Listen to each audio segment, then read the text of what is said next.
Subscribe to Infidelity Tales Lab. Now, let's begin. Nathan Vincent knelt beside his workbench, running his calloused hand along the smooth edge of the dining table he'd been refinishing for the past 3 weeks. The workshop behind his house smelled of sawdust and varnish, a scent that had become as familiar to him as his own daughter's shampoo. He checked his watch. 4:30. Carmen would be dropping Elisa off at Joan's house right about now. He'd been building custom furniture for 12 years, ever since he'd walked away from his father's construction company. His old man had wanted him to take over the business, but Nathan had seen how those long commercial projects had hollowed his father out, turning him into a stranger who came home too tired to remember his kids' names. When Elisa was born, Nathan made a choice. He'd work for himself, set his own hours, and never miss a moment of his daughter's life. The cell phone buzzed on the cluttered workbench. Carmen's name lit up the screen. "Hey," Nathan answered, tucking the phone against his shoulder as he wiped his hands on his jeans. "I just dropped her off." Carmen's voice carried that tight edge it always had when discussing her mother. "Mom's already commenting about Elisa's weight." Nathan's jaw clenched. "What'd she say?" "Something about holiday cookies and how we're not watching what she eats." Carmen sighed. "I told her to drop it, but you know how she gets." He did know. Joan Acevedo had opinions about everything: how they raised Elisa, where they lived, why Nathan worked with his hands instead of getting a real career. She'd never forgiven Carmen for marrying a carpenter instead of the lawyer she'd tried to set her up with back in college. "It's just until Friday," Carmen said. "Mom wanted time with her after Christmas, and we did promise." "I know." Nathan pressed his thumb against the bridge of his nose. "I'll pick her up Friday afternoon." "You working late?" "Conference call with the West Coast office. Probably until 7. Carmen worked in pharmaceutical sales, a job that kept her traveling 3 weeks out of every month. It was another thing Joan criticized: a mother should be home with her child, as if it were still 1955. After they hung up, Nathan tried to return to his work, but his concentration had fractured. Something about leaving Elisa with Joan always set his teeth on edge. The woman was cold, critical, and seemed to take pleasure in pointing out flaws. She'd raised Carmen in a house where love came with conditions and approval had to be earned.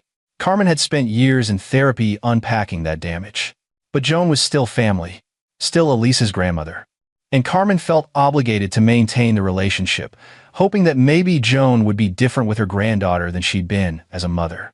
Nathan had his doubts. The next morning, Nathan drove out to the Carmichael property on the edge of town. The family wanted a custom pergola for their back patio, and Nathan had promised to take measurements and show them some design sketches. The January air bit through his jacket as he surveyed the backyard, jotting notes on his tablet. "Mr. Vincent?"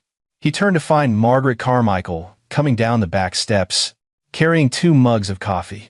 She was a retired school teacher, somewhere in her 60s, with kind eyes and a no-nonsense demeanor. "Thought you might need this," she said, handing him a mug. "Freezing out here." "Appreciate it." Nathan took a grateful sip. "I'm thinking we could extend the pergola another 4 feet to the east. Give you more shade in the afternoons." They discussed details for a few minutes before Margaret's expression shifted, growing more serious. "How's your little one? Elisa, right?" "She's good. Staying with her grandmother this week." "Joan Acevedo?" Margaret's eyebrows rose. "Over on Whitmore Street. You know her?" Margaret's mouth formed a thin line. "I taught her daughter your wife back in 3rd grade. And I had Joan as a parent volunteer for exactly 1 semester before I had to ask her not to return." Nathan set down his coffee mug. "What happened?" "She made comments to some of the children." Margaret chose her words carefully. "About their weight, their clothes, their capabilities. One little boy went home crying because Joan told him he was too stupid to understand fractions. The parents complained, and rightfully so." She paused. "I probably shouldn't have said anything, but when you mentioned your daughter was staying there." "No, I'm glad you did." Nathan's chest had tightened. "Carmen doesn't know about that. It was 25 years ago. I'd hoped she'd mellowed." Margaret shook her head. "But people like that, they don't usually change. They just get better at hiding it." Nathan finished the consultation on autopilot, his mind churning through implications he didn't want to face. Carmen had shared stories about her childhood. The cutting remarks, the impossible standards, the way affection was withheld as punishment. But Joan had seemed better lately, or at least less openly hostile. They thought maybe time had softened her edges. He sat in his truck outside the Carmichael house for 10 minutes, phone in hand, debating whether to call Carmen. But what would he say? Margaret's story was old, and he had no proof Joan was mistreating Elisa now. It would only start a fight, create tension. Carmen didn't need while she was trying to close a major deal at work. Nathan started the engine and headed home, telling himself he was overreacting. 3 more days. He could wait 3 more days. Thursday afternoon brought an unexpected commission. Blake Ashley, who owned the largest restaurant in town, called about custom booths for his new location.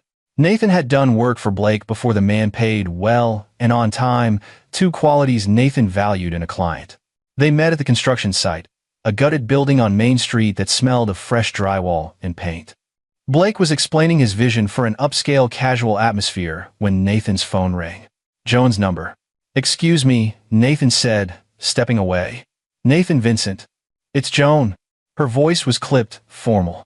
"Elisa had an accident. She spilled juice on my carpet." Nathan waited for more, but Joan seemed to expect a response to this earth-shattering news. "Okay. Is she hurt? The carpet is silk, custom imported. Do you have any idea how much that costs?" "I'll pay for the cleaning, Joan. It's not a big deal." It is a big deal when your child has no discipline, no self-control. She's becoming unmanageable. Nathan's free hand curled into a fist. She's 7 years old. Kids spill things because her parents let her do whatever she wants. This permissive parenting style. "Joan, I'm in the middle of a work meeting. We'll talk about this when I pick her up tomorrow. You'll talk to your daughter about respecting other people's property. Goodbye, Joan." Nathan hung up, jaw aching from how hard he'd been clenching it. Blake was examining paint samples, tactfully pretending he hadn't overheard. "Sorry about that," Nathan said. "No worries. Mother-in-law? How'd you guess?" Blake laughed. Recognized that particular brand of frustration. "My ex-wife's mother was a piece of work." He set down the paint samples.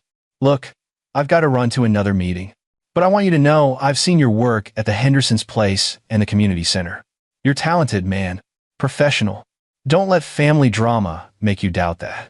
Nathan nodded, though Blake's words barely registered. His mind was stuck on Joan's voice, the barely contained anger over a spilled drink. He remembered Margaret Carmichael's story, the way Joan had made children cry. Tomorrow couldn't come fast enough. Friday morning, Nathan woke before dawn, too restless to sleep. He made coffee, reviewed sketches for the Ashley restaurant job, and checked his phone every 10 minutes like a teenager waiting for a text. Carmen had flown to San Francisco on Tuesday and wouldn't be back until Sunday. He promised to pick up Elisa at 2 o'clock. At noon, his phone rang. An unknown local number. "Mr. Vincent, this is Christine McGill. I'm a nurse at Mercy General Hospital." Nathan's heart stopped. "Is it my daughter?" "No. No, sorry to scare you. Your mother-in-law, Joan Acevedo, listed you as an emergency contact. She came into the ER this morning with chest pains. We're running tests, but we need to keep her for observation. She mentioned her granddaughter is at the house. I'm on my way." Nathan was already grabbing his keys. "Is Joan okay?" "Stable. Likely anxiety-related, but we're being cautious given her age and blood pressure." Nathan made the 20-minute drive to Joan's house in 14 minutes. The ranch-style home sat on 2 acres of immaculately maintained property.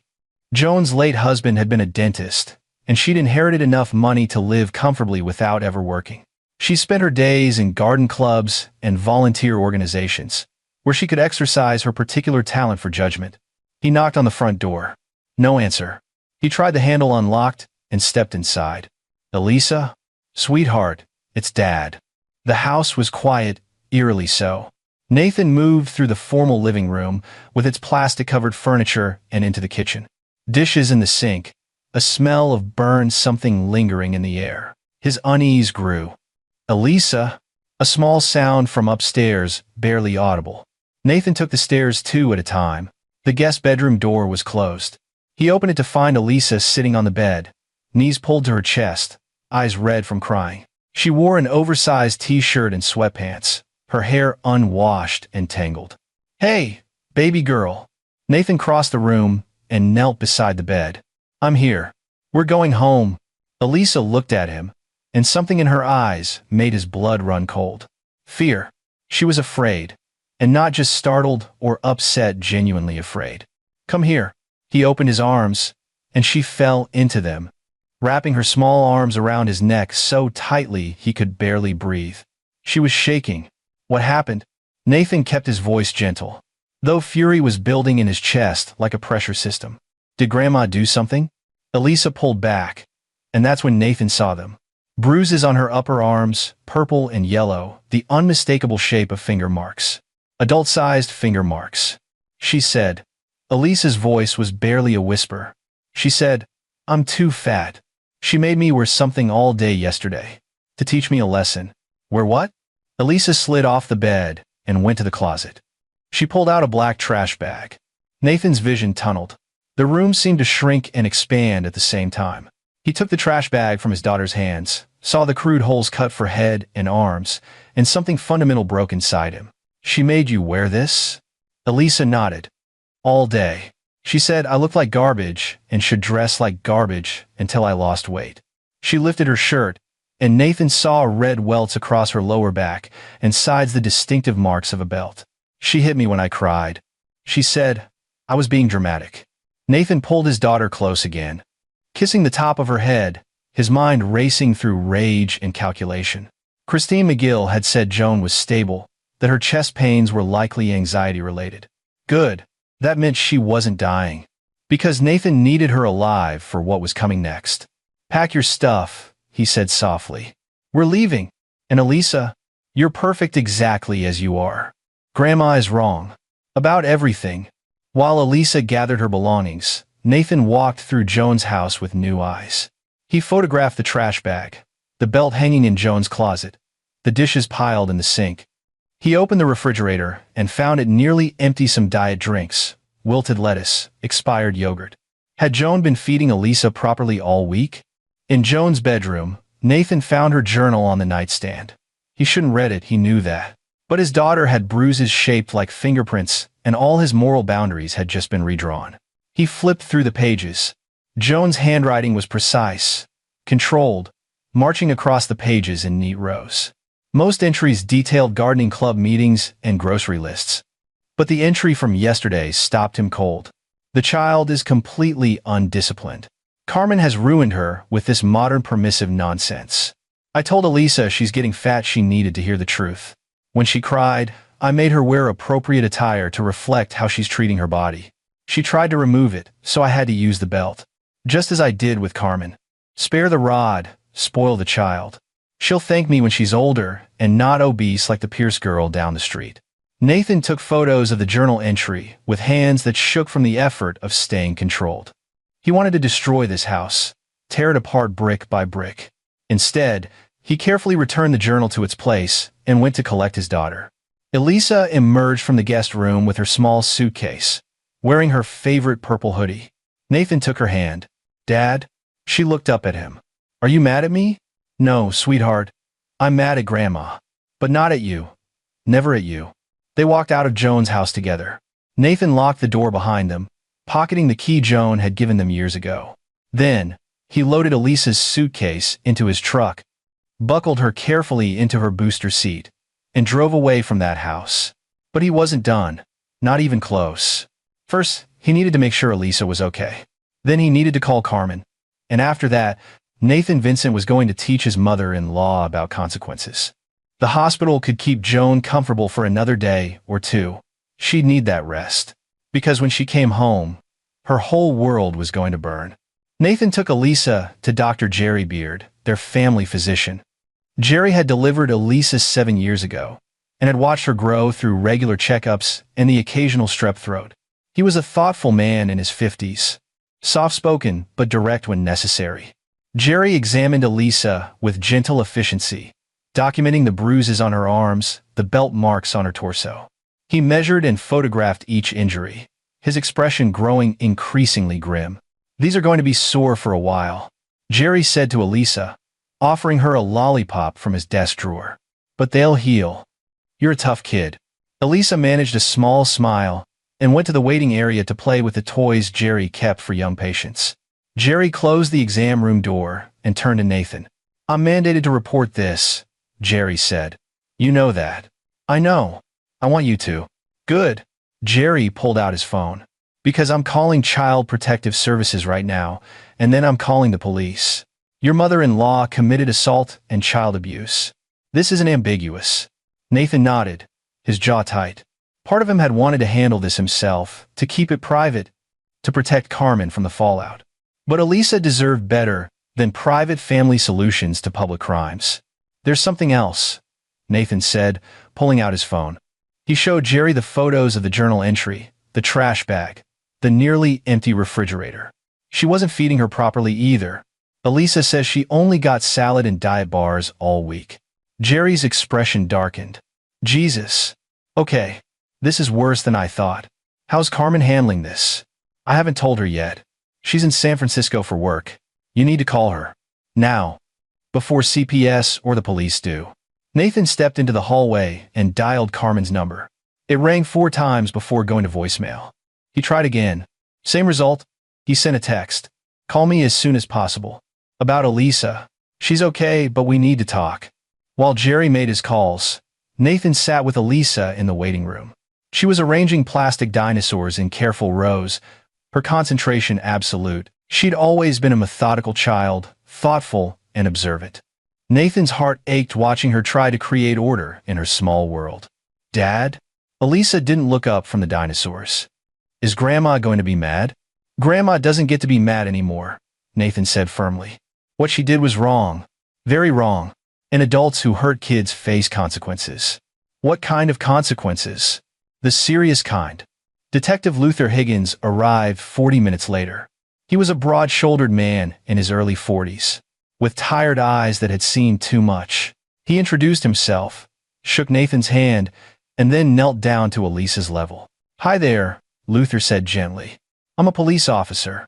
I heard you had a pretty rough week. Think you could tell me about it? Elisa looked at Nathan. He nodded encouragement. She began to talk, her small voice recounting the horror of the past days, Joan's cruel comments about her appearance, the forced wearing of the trash bag, the belt strikes when she cried, the minimal food. Luther recorded everything, his expression never changing, though Nathan saw his hands grip his notepad tighter with each detail. After Elisa finished, Luther stood and gestured for Nathan to step aside. I'm putting out a warrant for Joan Acevedo's arrest, Luther said quietly. We'll pick her up as soon as she's discharged from the hospital. This is textbook, child abuse, injury to a child, assault, unlawful restraint. We're looking at multiple felony charges. Good, Nathan said. In the meantime, keep documenting everything. If Elisa remembers more details, write them down. And Mr. Vincent? Luther's eyes hardened. I've been doing this job for 18 years. I've seen what grandparents do to kids when they think they're helping or disciplining. Your mother-in-law is going to face the full weight of the law. I'm going to make sure of it. Carmen finally called as Nathan was driving Elisa home. He pulled over to take the call, not wanting to have this conversation while driving. Nathan, what's going on? Your text scared me. He told her everything. The phone call from the hospital, finding Elisa in Joan's house, the bruises, the trash bag, the journal entry. Carmen made small sounds of distress, then went silent. Carmen, you there? I'm here. Her voice was hollow. I'm booking the next flight home. I'll be there by midnight. We're filing charges. The police are issuing a warrant. Good. The single word carried decades of pain. I should have known. I should have, her voice cracked. She did the same things to me. Not as bad, but similar. I thought she'd changed. I thought maybe with Elisa she'd be different. This isn't your fault. I left our daughter with a woman who abused me. How is that not my fault? Nathan didn't have an answer for that. They talked for another 10 minutes, Carmen alternating between grief and rage. Before she had to go catch her flight, Nathan sat in his truck, hands on the steering wheel, staring at nothing. The legal system would prosecute Joan. She'd face charges, maybe even jail time. But that wasn't enough. Not for Nathan. Joan had hurt his daughter, had hurt her deliberately, methodically, documented it in her journal, like she was proud of it. The law would punish Joan, but Nathan was going to make her understand. Saturday morning, Nathan made Elisa pancakes shaped like dinosaurs, her favorite. She ate quietly, pushing food around her plate, not meeting his eyes. The bruises on her arms had darkened overnight, purple and black flowers blooming across her skin. "You don't have to eat it all," Nathan said. "There's no rules like that here. You eat what you want." Elisa looked up at him, relief washing across her face. "Grandma said I had to finish everything or I wouldn't get dinner." Grandma was wrong. About everything. Carmen's flight had been delayed, and she'd landed at 3 in the morning. Nathan had picked her up from the airport, and she'd gone straight to Elisa's room, spending an hour sitting on the edge of the bed, watching their daughter sleep. When she'd finally come downstairs, Carmen looked hollowed out, aged 10 years in a single night. Now she sat at the kitchen table, coffee untouched, staring at her phone. "CPS is coming this afternoon to do a home visit. Standard protocol when there's been abuse. We've got nothing to hide." "I know. But they're also investigating whether we should have known, whether we failed to protect her." Carmen's voice was flat, emotionless. "Which we did. I knew what my mother was like, and I left Elisa with her anyway." "Carmen. Don't." She held up a hand. "Don't tell me it's not my fault. I've spent my whole life making excuses for her, thinking she'd get better, hoping she'd change. And now my daughter has belt marks on her back." Nathan wanted to argue, to reassure her, but Carmen was right. They'd both seen the warning signs and ignored them. The critical comments, the rigid rules, the way Joan's affection was always conditional. They'd hoped it wouldn't escalate, that Elisa would somehow be different. The CPS visit went smoothly. Susie Mead, the caseworker, was professional and thorough. She interviewed Nathan and Carmen separately, then spoke with Elisa in her room. Afterward, she assured them that no one was questioning their parenting. The issue was solely with Joan. "The police arrested her this morning," Susie told them. "She's being held pending arraignment. Given the photographic evidence and her own journal entry, the DA is confident about prosecution." After Susie left, Nathan found himself in his workshop, trying to lose himself in work. But he couldn't focus. His hands moved through familiar motions, sanding, measuring, checking joints while his mind spun through darker calculations. Joan was in jail. Good. She'd face trial, likely be convicted, maybe serve time. The legal system would grind forward with its usual bureaucratic precision. But Nathan kept thinking about the trash bag. About Elisa's face when she'd pulled it from the closet, the shame and fear in her eyes. About the journal entry, Joan's cold satisfaction in her discipline. He pulled up information about Joan's arraignment on his phone. Monday morning, 9 o'clock. She'd likely make bail. The charges were serious. But she had no record, owned property, wasn't considered a flight risk. She'd be back in her house by Monday afternoon. Nathan set down his sandpaper and stared at the unfinished table before him. He'd built custom furniture for 12 years. He knew materials, structures, how things fit together and came apart. He understood leverage and weight distribution, stress points and breaking points. And he was starting to form an idea. Sunday evening, Carmen put Elisa to bed early. Their daughter had been quiet all day, jumping at sudden sounds, asking repeatedly if she had to go back to Grandma's house. Carmen had held her, promised her she'd never have to see Joan again, that she was safe. But Nathan knew better. Safe was relative. Joan would make bail. She'd hire a good lawyer. Maybe she'd get probation, maybe house arrest, maybe even a suspended sentence if she played the elderly grandmother card well enough. The system wasn't designed for justice, it was designed for procedure. He found Carmen in the living room, staring at a photo album. Pictures of their wedding, of Elisa as a baby, of family gatherings. Joan appeared in several photos, smiling tightly, always positioned slightly apart from everyone else. "I want to testify," Carmen said without looking up. "When this goes to trial, I want to tell the jury what she did to me growing up." "You sure? Your lawyer will advise against it." "I don't care." Carmen finally met his eyes. She needs to know she didn't just hurt Elisa. She's been hurting people her whole life, and someone needs to say it out loud. Nathan sat beside her, taking her hand. "Jerry said the belt marks should fade in 2 weeks. The bruises maybe sooner. And the emotional damage?" Carmen's voice broke. "When does that fade? I'm 34 years old, and I'm still unpacking what she did to me. Elisa's 7. Elisa's stronger than you think. And she's got us." Carmen leaned against him, and they sat in silence. The weight of the past week pressing down on them. Outside, The winter wind rattled the windows. Inside, Nathan's mind continued its methodical work, building a plan piece by piece. Monday morning, he drove to the courthouse for Joan's arraignment. He sat in the back of the courtroom, watching his mother-in-law appear in an orange jumpsuit, her face pinched and angry. The judge set bail at $50,000. Joan's lawyer, some expensive suit from a downtown firm, argued for reduction, citing her age, her community ties, her lack of criminal history. The prosecutor, a sharp-eyed woman named Kendra Barnett, presented the photographic evidence. The judge's expression darkened as images of Elisa's bruises flashed on the courtroom screens. Bail stood at $50,000. Joan made bail by 2 o'clock. Nathan watched her walk out of the courthouse with her lawyer, her posture rigid with barely suppressed fury. She climbed into a black Mercedes, her lawyer's car, and drove away. Nathan followed at a distance. They went to Joan's house. The lawyer stayed for 20 minutes, probably reviewing conditions of bail, no contact with minors, surrender of passport, weekly check-ins. Then he left, and Joan was alone. Nathan parked 3 houses down and watched. Lights came on inside. Joan moved past windows, a shadow among shadows. He thought about Elisa asking if she was going to have to go back. Thought about the trash bag, the belt, the journal entry. Thought about Carmen's question, when does the emotional damage fade? The legal system would do what it could. But Nathan was done waiting for justice to arrive on someone else's timeline. He started his truck and drove home, a plan crystallizing in his mind. Tuesday afternoon, Nathan met with Blake Ashley at the new restaurant site. Blake wanted to adjust the booth design, add more storage underneath.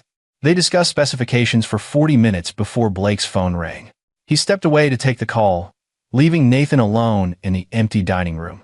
Nathan pulled out his own phone and searched for information about Joan's house. Property records, utility setups, the original blueprints from when it was built in 1982. Everything was publicly available if you knew where to look. The house had a basement. Joan never used it, she was getting older, and stairs were difficult, but it was there, accessible through a door off the kitchen. The blueprints showed it was unfinished, just concrete and exposed beams, probably used for storage. Blake returned, apologizing for the interruption, and they finalized the booth design. As Nathan was packing up, Blake said, "Hey, I heard about your mother-in-law. The arrest. News traveled fast in a small town. Yeah. I'm sorry, man. That's rough. How's your daughter?" "She's okay. Healing." Blake nodded. "My cousin had something similar happen with her ex-husband's mother. The woman was poisoning their kid's food, not enough to kill her, just enough to make her sick so she could play hero by nursing her back to health. Munchausen by proxy. They called it twisted stuff." "What happened?" "She went to prison. But it took years. Multiple trials. The system moves slow." Blake's expression hardened. "Sometimes I think people like that deserve more than prison. They deserve to know what it's like to be powerless. To be hurt by someone who's supposed to protect you." Nathan met his eyes. "Yeah, sometimes I think that too." They shook hands and parted ways. Nathan drove home, Blake's words echoing in his head. Joan would face trial, but trial was months away. In the meantime, she was free to live in her comfortable house, sleep in her comfortable bed, convinced that she'd done nothing wrong. That night, after Elisa was asleep, Nathan went down to his workshop. He pulled out the blueprints of Joan's house that he'd printed earlier. He studied the basement layout, the dimensions, the access points. Carmen appeared in the doorway. "What are you doing?" "Planning." "Planning what?"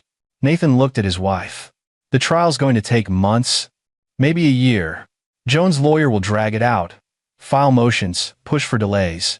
Meanwhile, she's out on bail, telling anyone who'll listen that she's the victim here, that we're overreacting." "I know." Carmen's voice was tight. "I saw her Facebook post.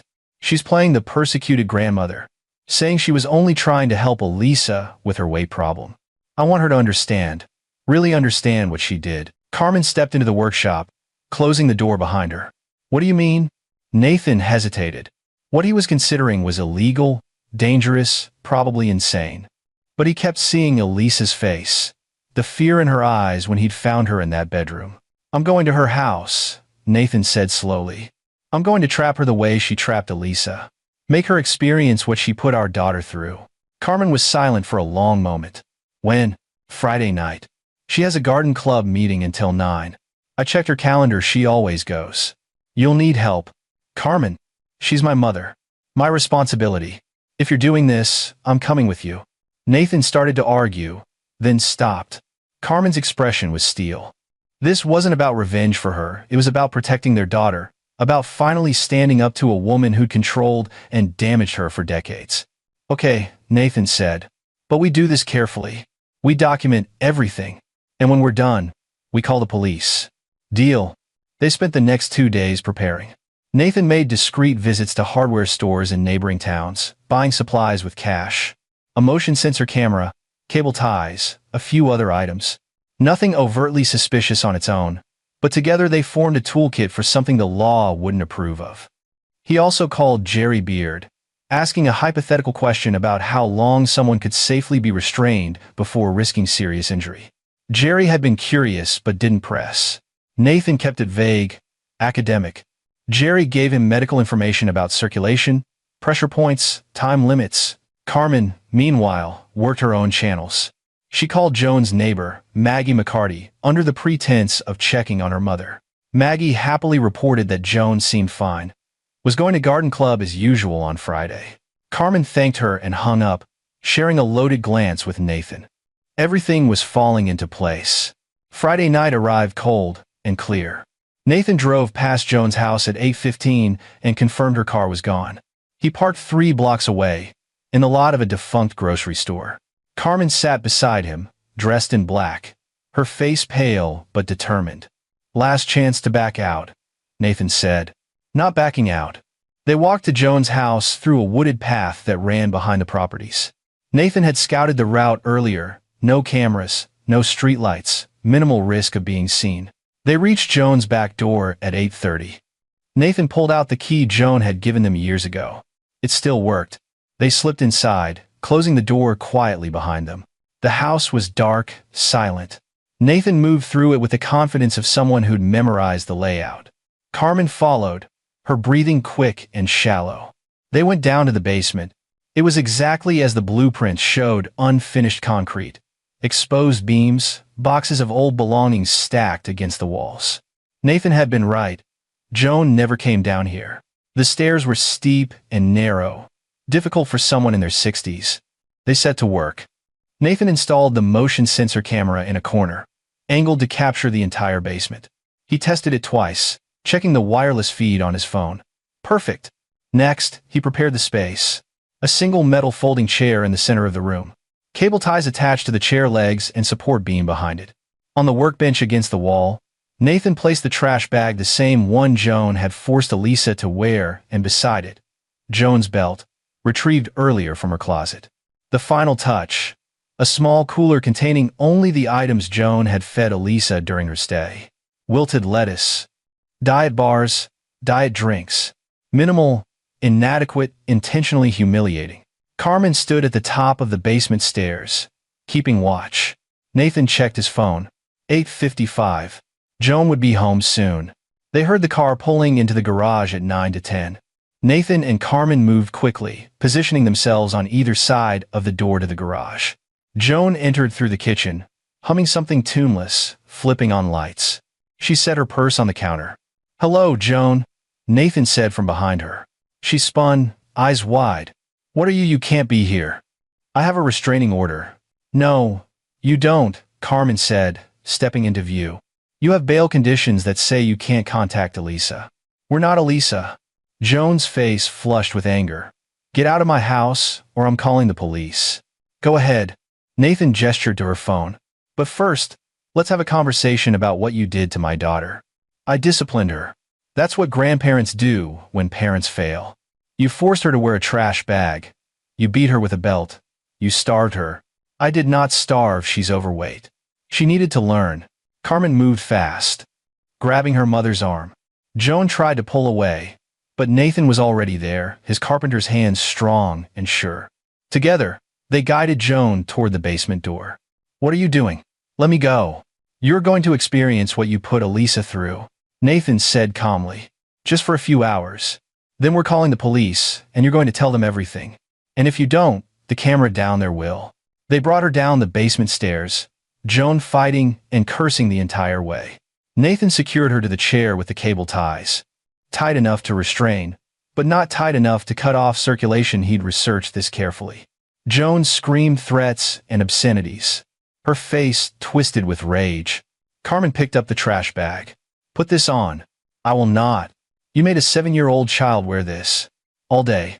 Put it on, or we leave you here until Monday." Joan's eyes darted between them, finally understanding that they weren't bluffing. Slowly, humiliatingly, she pulled the trash bag over her head, her arms through the crude holes. Nathan set the cooler beside the chair. "This is what you fed Elisa all week. If you get hungry, that's what you have. And Joan?" He leaned close. "The camera is recording everything, every moment of this. When we leave, you'll be alone, in the dark, unable to move. Just like Elisa felt." "You can't do this," Joan whispered. "We can," Carmen said, "because someone needs to teach you what powerlessness feels like." They walked up the stairs. Nathan paused at the top, hand on the light switch. "We'll be back in 4 hours. That's how long Elisa wore the bag on her first day. Before you decided she needed more discipline. 4 hours, Joan. Think about what you did." He flipped the switch. The basement went dark except for the small red light of the camera. Joan's screams followed them up the stairs, through the kitchen, out the back door. They walked back to Nathan's truck in silence. Once inside, Carmen started crying harsh, wrenching sobs that shook her entire body. Nathan held her, saying nothing, because there was nothing to say. What they'd done was illegal. Kidnapping, unlawful restraint, assault. If Joan pressed charges, they'd go to prison. But Nathan didn't care. Elisa had worn that trash bag for hours, had felt the bite of that belt, had gone to bed hungry in a stranger's house, afraid and alone. Now Joan knew what that felt like. They waited exactly 4 hours, parked in the defunct grocery store lot. Neither of them spoke much. Carmen checked on Elisa via the nanny cam in her room. Their daughter was sleeping peacefully, watched over by Carmen's cousin who'd agreed to babysit without asking too many questions. At 1:15 in the morning, they returned to Joan's house. The camera feed showed Joan slumped in the chair, the trash bag still over her head, her face blotchy and swollen from crying. She'd stopped screaming around midnight. Nathan and Carmen went down to the basement. Joan's head jerked up when she heard footsteps. "Please," she whispered. "Please let me go." Nathan cut the cable ties. Joan's hands were red and sore, but not damaged. He'd been careful about that. Carmen removed the trash bag. Joan looked at them with something Nathan had never seen in her eyes before. Fear. "We're calling the police now," Nathan said. "You're going to tell them you violated your bail conditions by contacting Carmen. You're going to tell them about the journal, about what you did to Elisa, and you're going to accept whatever sentence they give you. No appeals, no fighting it. And if I don't?" Nathan held up his phone, showing the camera feed. "Then this video goes public. Your garden club, your church, your lawyer. Everyone you know, they'll all see you in that trash bag, crying and begging. They'll see exactly what kind of person you are." Joan's face crumbled. "You wouldn't. Try me." Carmen knelt beside her mother's chair. "You abused me, my entire childhood. I forgave you because I wanted to believe you'd changed. But you didn't. You just found a new victim, my daughter, and that I will never forgive." "Carmen, I was trying to help." "No. You were hurting her because it made you feel powerful. Just like you hurt me." Carmen stood. "The police will be here in 10 minutes. If I were you, I'd think very carefully about what you're going to tell them." They called Detective Luther Higgins from Joan's kitchen. Nathan explained that Joan had violated bail conditions, had threatened them, had forced their hand. Luther arrived with 2 patrol officers, and they took Joan into custody.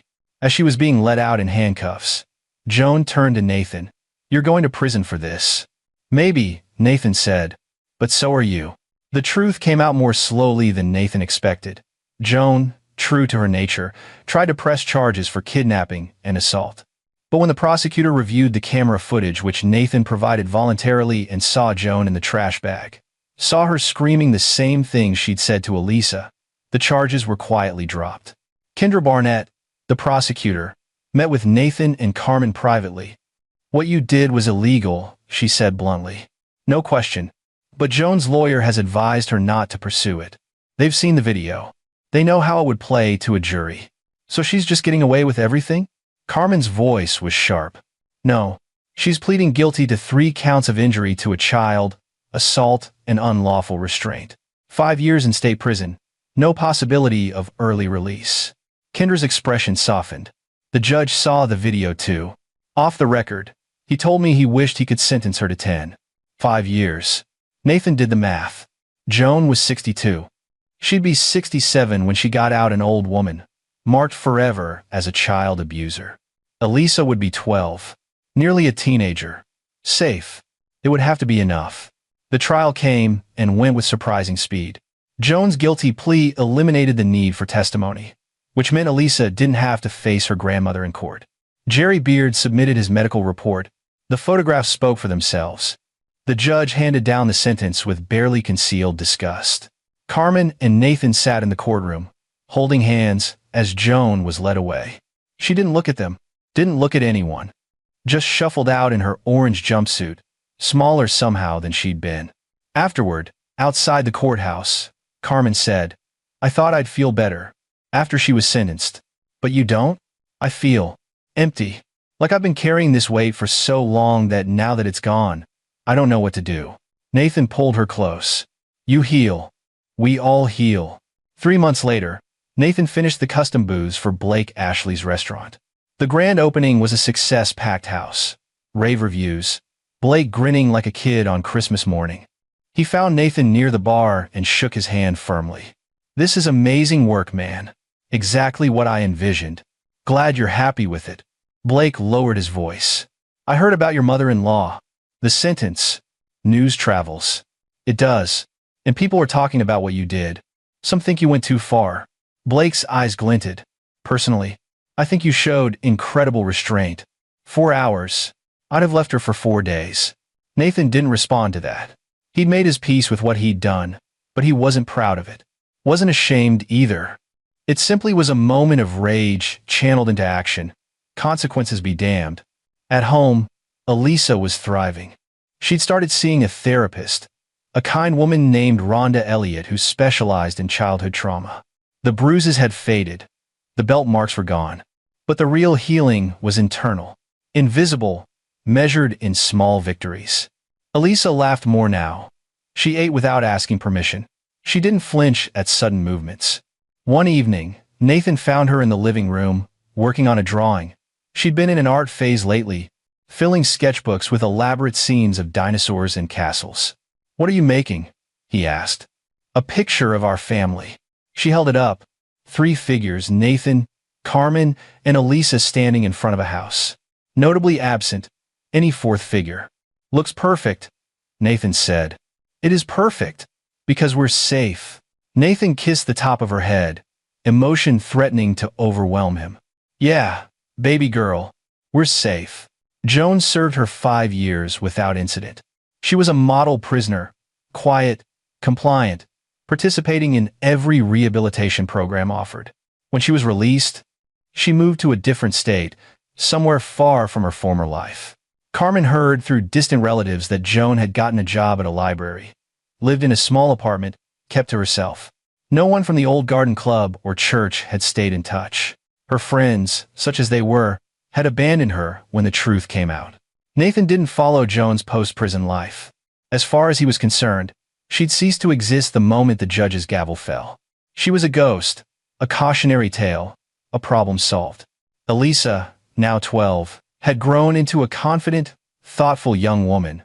She played soccer, excelled in school, had a tight group of friends who came over on weekends to watch movies and eat pizza.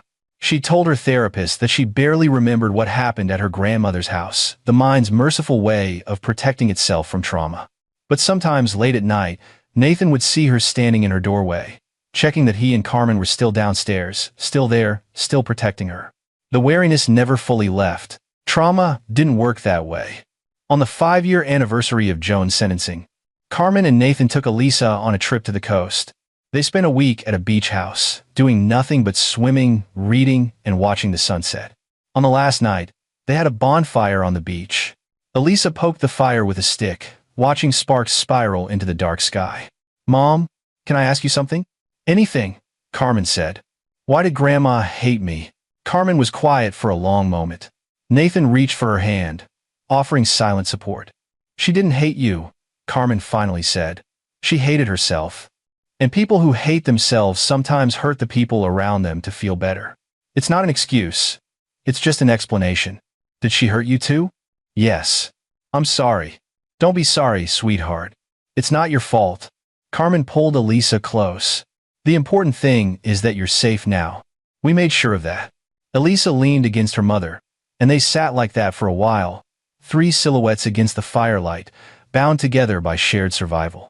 Nathan stared into the flames, thinking about the night in Joan's basement, the sound of her screaming, the way justice had finally imperfectly, messily been served. What he'd done still kept him awake some nights. The moral ambiguity, the violence of it, the way he'd become someone capable of that darkness. But then he'd look at Elisa, thriving and whole, and the guilt would recede. Because whatever darkness he'd embraced, however far he'd gone, it had been in service of protecting his daughter. And he'd do it again in a heartbeat. The fire crackled. Waves crashed against the shore.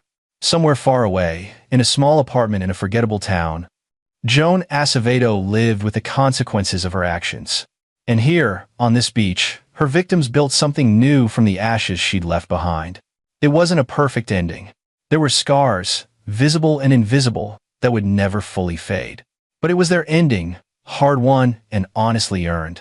Nathan tossed another log on the fire and watched it catch, flames consuming the wood and transforming it into light. Justice, he'd learned, was sometimes its own kind of destruction. And sometimes, that was exactly what the world needed. And there you have it. Another story comes to an end. What did you think? I'd love to hear your thoughts in the comments below. If you enjoy this story, consider joining our community by subscribing. It means the world to us. For more stories like this one, check out the recommended videos on screen. And I'll see you there. Hello, and welcome back to Infidelity Tales Lab. We're grateful for each view and comment. Tell us, from which country or city are you watching today? We enjoy connecting with our global audience. Now, let's dive into today's story. Chapter 1. The Architect of Deception. Griffin Mercer knew from the age of 12 that observation was power. Growing up in Pittsburgh with a father who designed security systems and a mother who prosecuted white-collar criminals, he developed an eye for details others missed. This talent led him to become one of the most sought-after digital forensic analysts on the East Coast, specializing in retrieving evidence others believed was permanently deleted. At 36, Griffin had built an impressive life. His consulting firm provided critical evidence for high-profile legal cases. He owned a renovated Victorian home in a prestigious neighborhood. And 6 years ago, he'd married Vanessa Harlow, a charismatic pharmaceutical sales representative whose confidence and ambition match his own. Their daughter, Sophia, was born a year later, a precocious, observant child who seemed to inherit Griffin's analytical mind. The first hairline fractures in their marriage appeared 3 years ago, when Vanessa began working with Dr. Theo Blackwell, the newly appointed director of neuropharmacology at Pittsburgh Memorial Hospital. Vanessa's hours grew longer, her explanations vaguer. Weekend pharmaceutical conferences multiplied. Griffin noted the patterns, but said nothing, instead activating the digital security system he'd installed throughout their home. Cameras disguised as smoke detectors. Microphones embedded in light fixtures, all feeding into encrypted storage only he could access. "Daddy, when is Mommy coming home?" Sophia asked one Friday evening, her small hands methodically arranging puzzle pieces on the living room floor. "She's at another conference, sweetheart. She'll be back Sunday." Griffin sat beside his daughter, watching how she grouped pieces by color rather than shape, her own unique system. Sophia frowned. "But I heard her tell Uncle Preston she'd be at his lake house this weekend." Griffin's hand froze mid-reach for a puzzle piece. "Uncle Preston? When did you hear that?" "When she was on the phone in her bathroom. She thought I was watching TV, but I was getting my hairbrush." Sophia's blue eyes, identical to his own, looked up innocently. "Is Uncle Preston having a conference at his lake house?" Preston Wade wasn't Sophia's uncle by blood, but had been Griffin's best friend since college. the best man at their wedding and Sophia's godfather. The same Preston who had consoled Griffin during Vanessa's frequent absences, who had seemingly supported their marriage through rough patches, who had spent countless holidays and family gatherings with them. Maybe, Griffin replied, careful to keep his voice even. Sometimes work meetings happen in different places. That night, after putting Sophia to bed, Griffin accessed his home security archives. He rapidly scanned through weeks of footage, focusing on Vanessa's private calls. In a recorded conversation from her bathroom, the only place she believed was free from potential monitoring, he found the exchange Sophia had mentioned. "Theo's getting suspicious," Vanessa whispered into her phone. "I told him we're exclusive, but he's starting to ask questions about the weekends I spend with you." Preston's voice replied through the speaker, "You're overthinking this." Griffin's completely clueless. He's so busy with his cases, he probably wouldn't notice if you disappeared for a month. Just tell him it's another conference. We'll have the lake house to ourselves again. Vanessa laughed softly. And what about Griffin's little spy? Sophia nearly caught me packing lingerie last time. Bring her one of those science kits from the Children's Museum. She'll be so distracted, she won't even notice you're gone. The conversation continued, revealing an affair that had lasted 18 months. Not with Dr. Theo Blackwell as Griffin had initially suspected, but with Preston. Even more disturbing were their casual discussions about Griffin's eventual removal from their lives. "Once I get primary custody, we'll have everything we need," Vanessa said confidently. Griffin's work history makes him vulnerable. All those late nights, the dangerous cases he takes. My lawyer says it's just a matter of documenting his instability and obsessive tendencies with work. Preston's response was even more chilling. "Don't worry about the custody battle. I've got connections. Just follow the plan, and by this time next year, it'll be just the three of us." Griffin sat motionless in his home office, the betrayal washing over him in cold waves. Not just his wife, but his oldest friend. Not just an affair, but a calculated plan to take his daughter. His finger hovered over the call button for his attorney, but he paused, a different strategy forming. They believed Griffin was oblivious, too consumed with work to notice their deception. They planned to use the legal system against him, to paint him as unstable and unfit. They had no idea they were conspiring against someone whose entire career was built on uncovering hidden truths and preserving evidence others thought was destroyed. Griffin closed the video file and opened a new document. He would not confront them immediately. He would not reveal what he knew. Instead, he would become the architect of a different kind of evidence, one that would ensure Sophia remained with the parent who truly protected her interests. As he began typing, Griffin felt a cold clarity replace his initial shock. Vanessa and Preston had grossly underestimated who they were dealing with.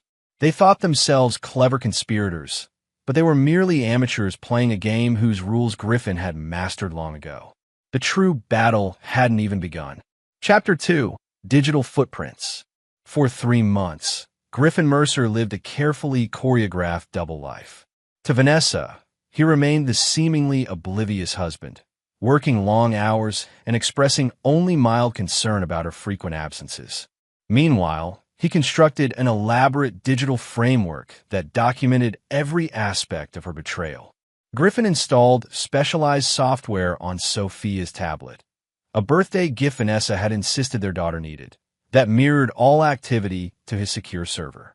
He placed a discreet GPS tracker in Sophia's favorite stuffed elephant, which accompanied her on weekend visits to Aunt Melody's house, Vanessa's convenient cover for her trips to Preston's lake property. Most importantly, he modified Sophia's seemingly innocent unicorn watch, with parental GPS tracking that Vanessa had approved, to include audio recording capabilities activated by a simple triple tap pattern that he taught Sophia as a secret game. "Remember, Princess," Griffin explained as they sat in their special fort made of blankets one evening. "Our special watch game is just between us, like spies in your books." Sophia nodded solemnly, her small fingers practicing the triple tap on the watch face. "And it saves our secret messages, right, Daddy?" "That's right, and only we can listen to them later on our special computer program." Griffin felt a pang of guilt using his daughter this way, but reminded himself it was ultimately for her protection. But it's very important that you only use it when you hear grown-ups saying important things. Okay? One Tuesday afternoon, Griffin received an unexpected alert from his home security system. Vanessa had returned early from work and was in their bedroom with someone. Griffin remotely accessed the feed from his downtown office, watching as Preston Wade, his supposed best friend, entered the master bedroom with Vanessa. "We need to accelerate the timeline," Preston said, loosening his tie. "I've spoken with Judge Lowell. She's sympathetic to your concerns about Griffin's mental state, especially after I showed her those edited case notes where he obsesses over surveillance details." Vanessa looked uncertain, but we agreed to wait until after Sophia's school year ends. A custody battle now would be. "It has to be now," Preston insisted. "My contact at the hospital board mentioned they're considering Griffin for a major digital security overhaul. If that goes through, he'll have even more credibility as a stable provider." Griffin watched, stone-faced, as they continued strategizing. Preston had apparently been making payments to Vanessa's divorce attorney for months. They had already compiled a dossier of manipulated evidence, selectively edited conversations where Griffin discussed complex cases. Photos of his home office with case files spread out made it look obsessive rather than methodical. Testimonials from concerned friends about his work habits. Most disturbing was Preston's casual mention of a therapist who was prepared to testify that Griffin showed signs of paranoia based on anonymous session notes Preston had provided. "What about Dr. Blackwell?" Vanessa asked. "We still need his statement about Griffin's confrontational behavior at the hospital fundraiser." Preston smiled. "Theo's on board. I've been feeding him altered emails, supposedly from Griffin for months, questioning his research ethics. He's primed to testify about Griffin's threatening behavior and unfounded accusations. The judge will eat it up." Griffin ended the feed, a cold fury replacing his initial shock. Preston wasn't just having an affair with his wife. He was orchestrating a sophisticated character assassination, leveraging his connections as a pharmaceutical lobbyist to undermine Griffin's reputation and parental rights. That evening, when Vanessa announced she needed to work late, Griffin initiated the next phase of his counterplan. He called Sophia's pediatrician, Dr. Kathleen Moore, a straight-talking woman who had known the family since Sophia's birth. "I need your professional opinion documented," Griffin explained after outlining his concerns. "I believe Sophia is being manipulated in preparation for a custody dispute." Dr. Moore's voice was cautious but supportive. "This is a serious allegation, Griffin. I'll need to see Sophia for an evaluation before I can provide any documentation." "That's exactly what I want," Griffin replied. "A neutral, professional assessment before this goes any further." The following week, Dr. Moore's evaluation confirmed Griffin's fears. Sophia showed signs of emotional confusion consistent with parental manipulation. More concerning were subtle behavioral changes, suggesting she was being coached to view her father's work as scary and dangerous, words a 6-year-old would unlikely choose independently. Armed with this professional assessment, Griffin contacted attorney Diana Vega, a former prosecutor renowned for her ruthless efficiency in family court. After signing an NDA, Diana reviewed the evidence Griffin had compiled. "This is extraordinarily thorough," she remarked, examining the timeline of events, recorded conversations, GPS data, and professional evaluations. "Most clients come to me with suspicions and emotions. You've brought me a complete case file. Will it be enough?" Griffin asked. Diana's expression turned grim. "Preston Wade has significant connections in family court. Judge Lowell, who would likely preside over your case, belongs to the same country club as his father. We'll need something definitive, something that neutralizes their entire strategy at once." Griffin leaned forward. "I'm working on that. But in the meantime, I need you to prepare as if we have nothing else." They're planning to file within weeks. As Diana outlined their legal strategy, Griffin's phone buzzed with an alert from Sophia's unicorn watch.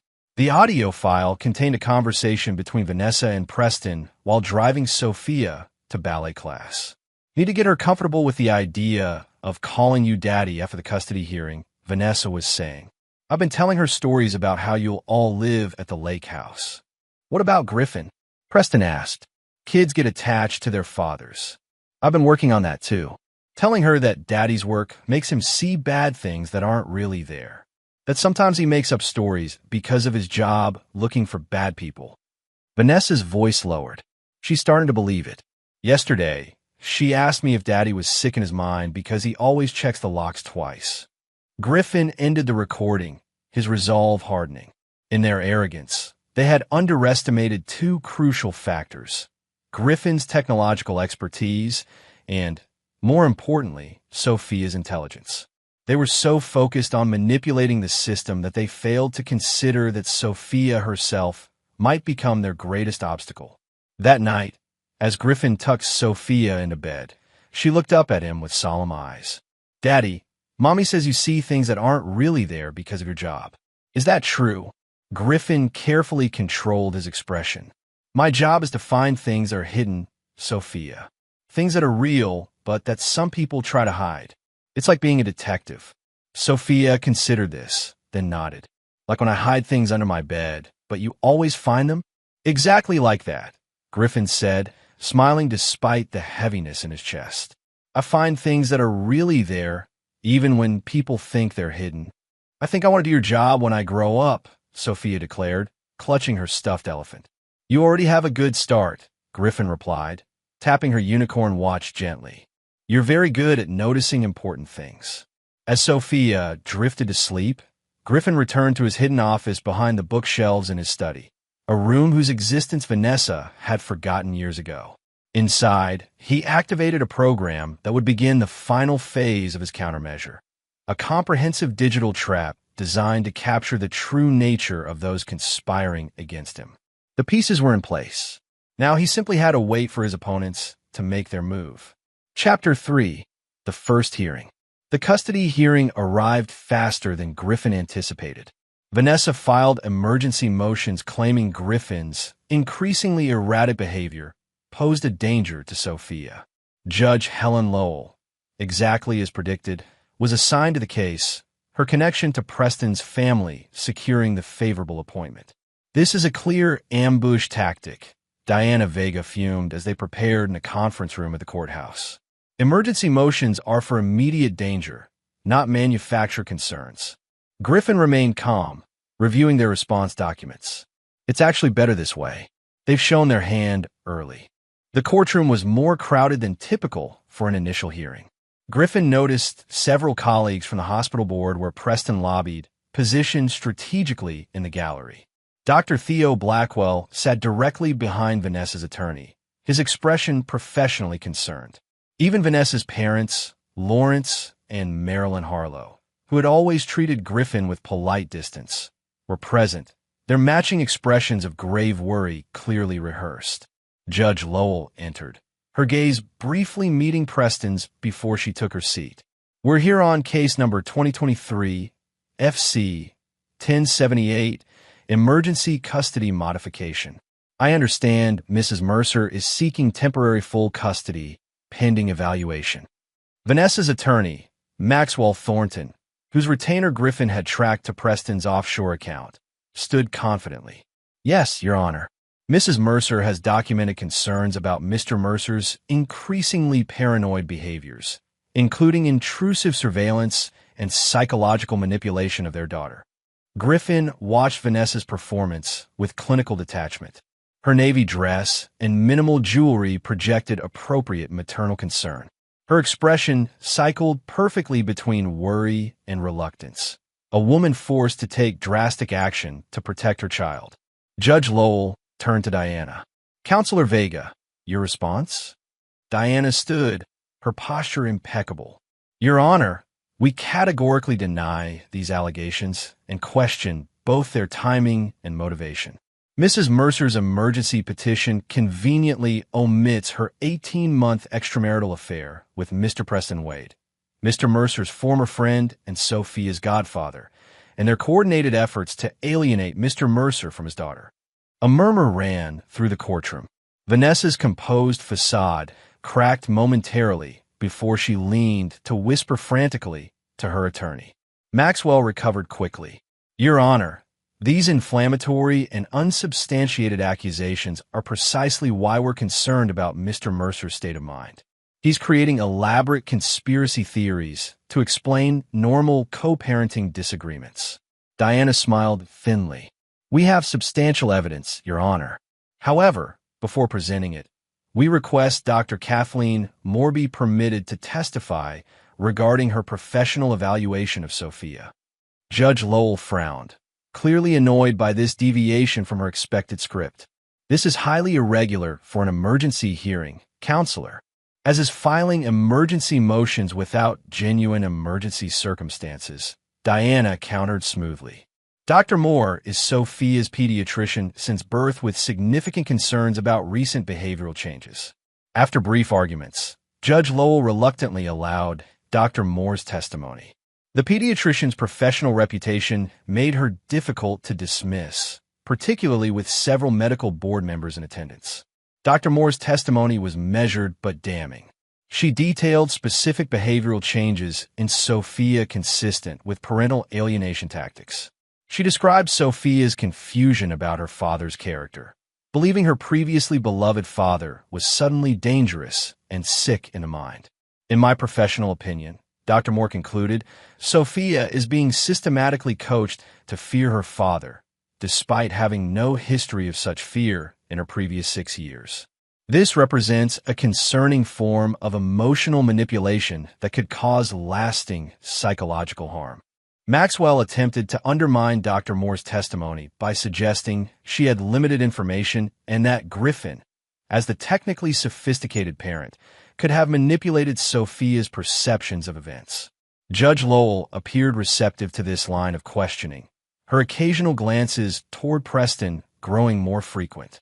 When Griffin took the stand, Maxwell's questioning grew increasingly hostile, focusing on Griffin's surveillance work and suggesting his professional paranoia had seeped into his personal life. Mr. Mercer, isn't it true that you've installed extensive surveillance equipment throughout your home? Maxwell demanded.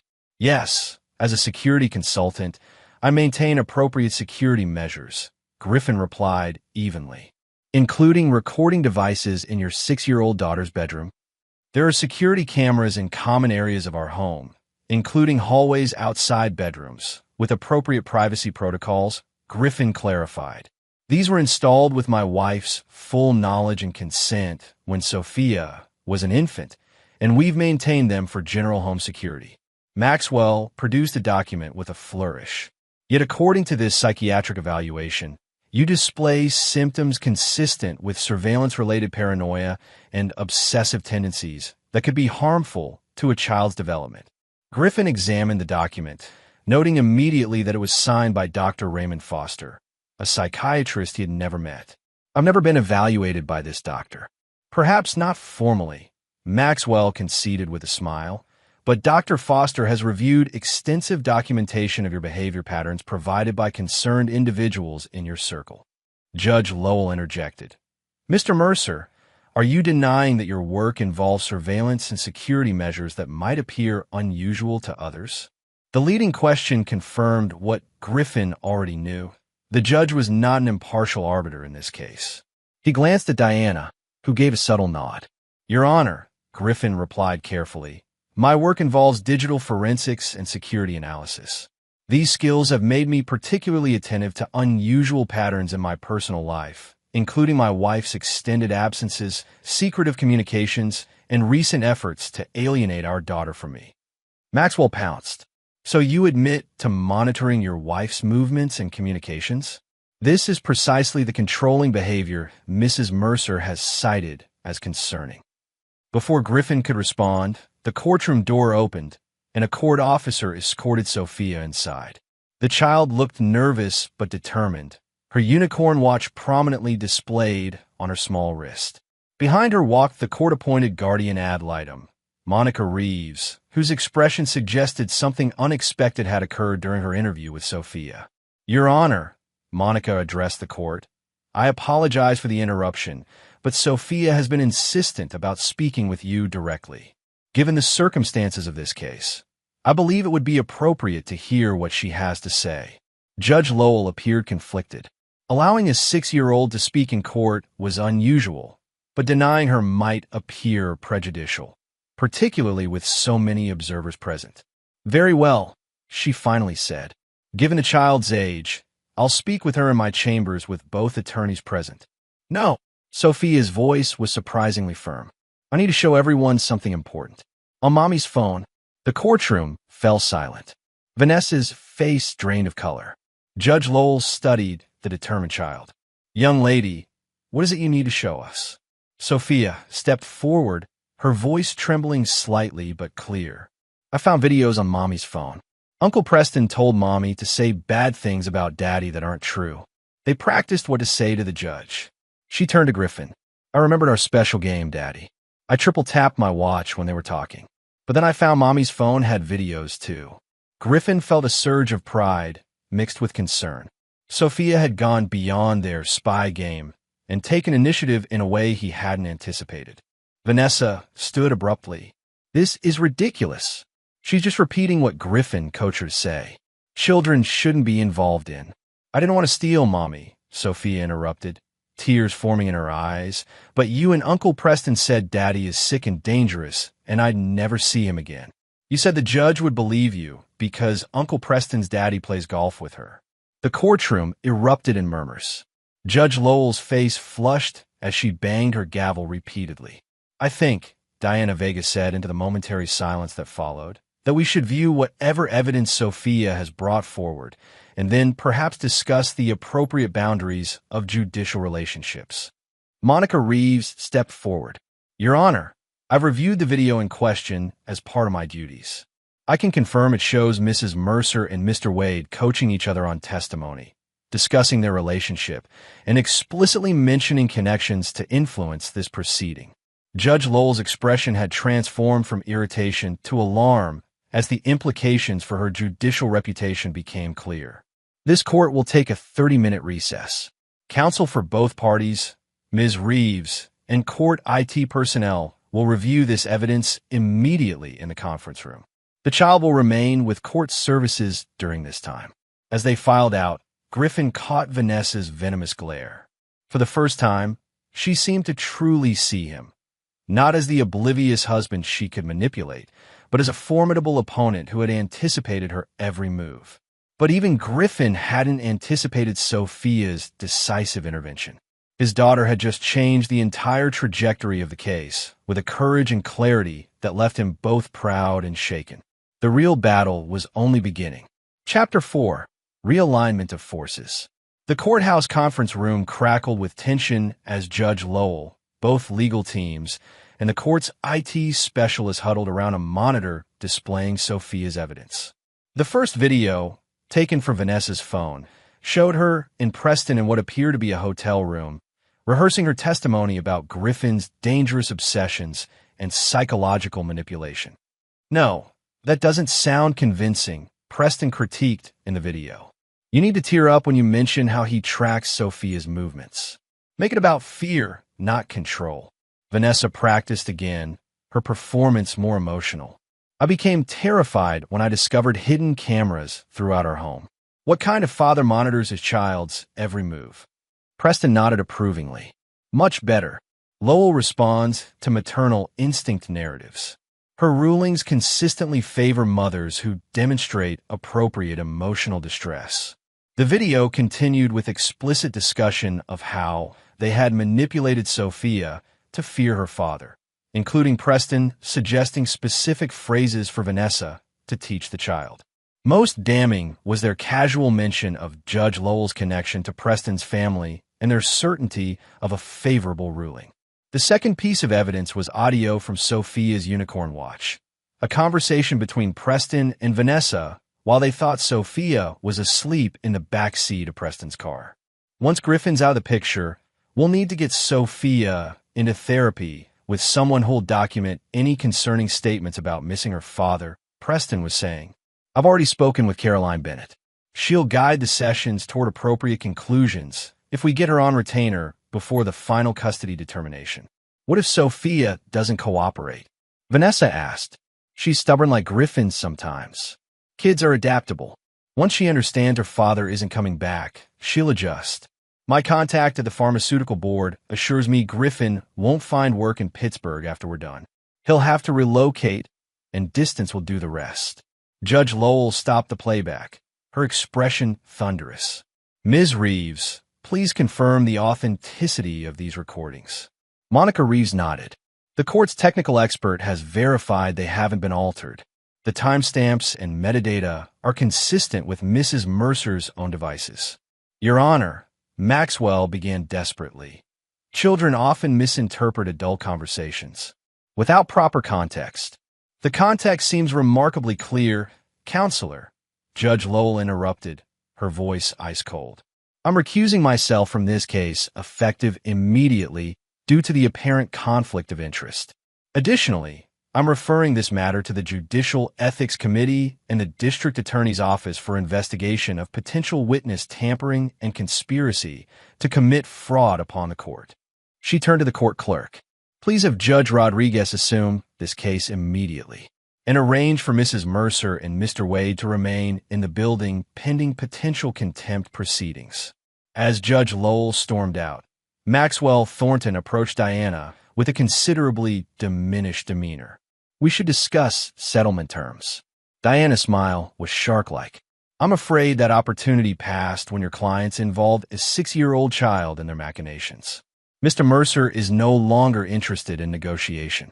30 minutes later, Judge Miguel Rodriguez, known for his strict adherence to ethical standards, entered the courtroom.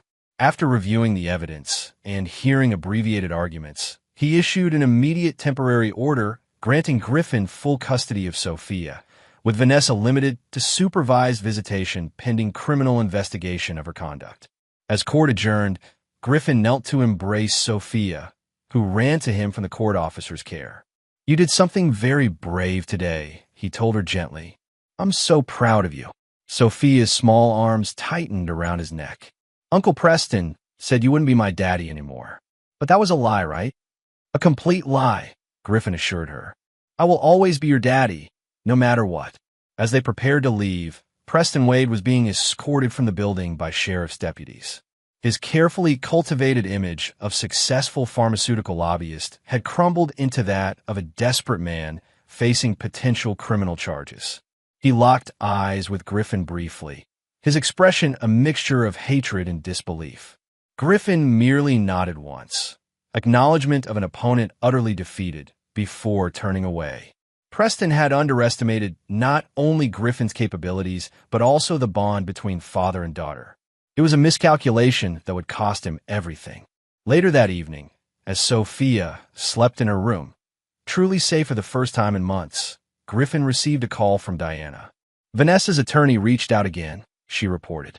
They're offering complete custody to you in exchange for not pursuing criminal charges. Griffin's laugh was without humor. They still think this is a negotiation.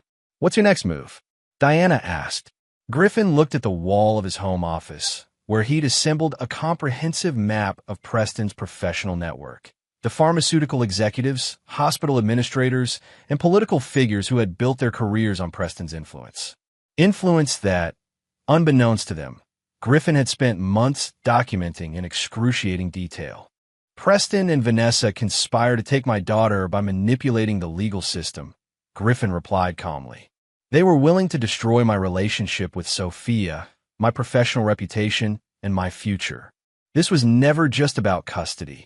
You're going after his entire network, Diana realized. I'm ensuring that the full extent of Preston's influence becomes public record, Griffin clarified. What happens to those who benefited from his methods will be determined by the appropriate authorities. After ending the call, Griffin reviewed the encrypted files he'd been compiling, evidence of how Preston had leveraged patient data from pharmaceutical trials to pressure hospital administrators, how he'd facilitated payments to researchers for favorable study outcomes, how he'd systematically built a network based on compromising information rather than legitimate pharmaceutical advocacy. Griffin had originally gathered this information as insurance against Preston's custody maneuvers. Now, it would serve a broader purpose. The complete dismantling of the system that had enabled Preston's confidence in manipulating justice. Vanessa had been a willing participant, but Preston was the architect. Griffin would ensure that both faced the full consequences of their actions, beginning with the criminal investigation already underway and extending to every professional relationship they had cultivated.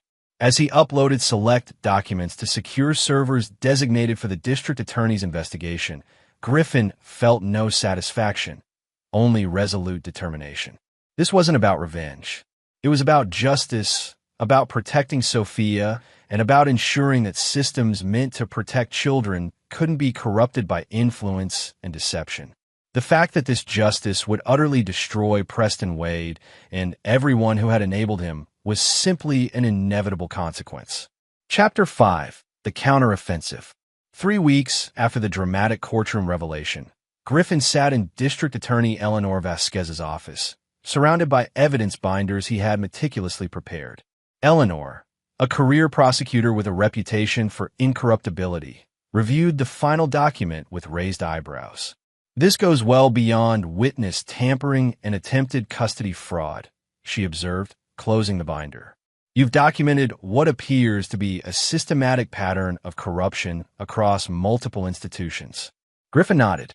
Preston Wade built his career on compromise and coercion. The custody case against me was simply an extension of how he operates in every sphere. "And you gathered all this when exactly?"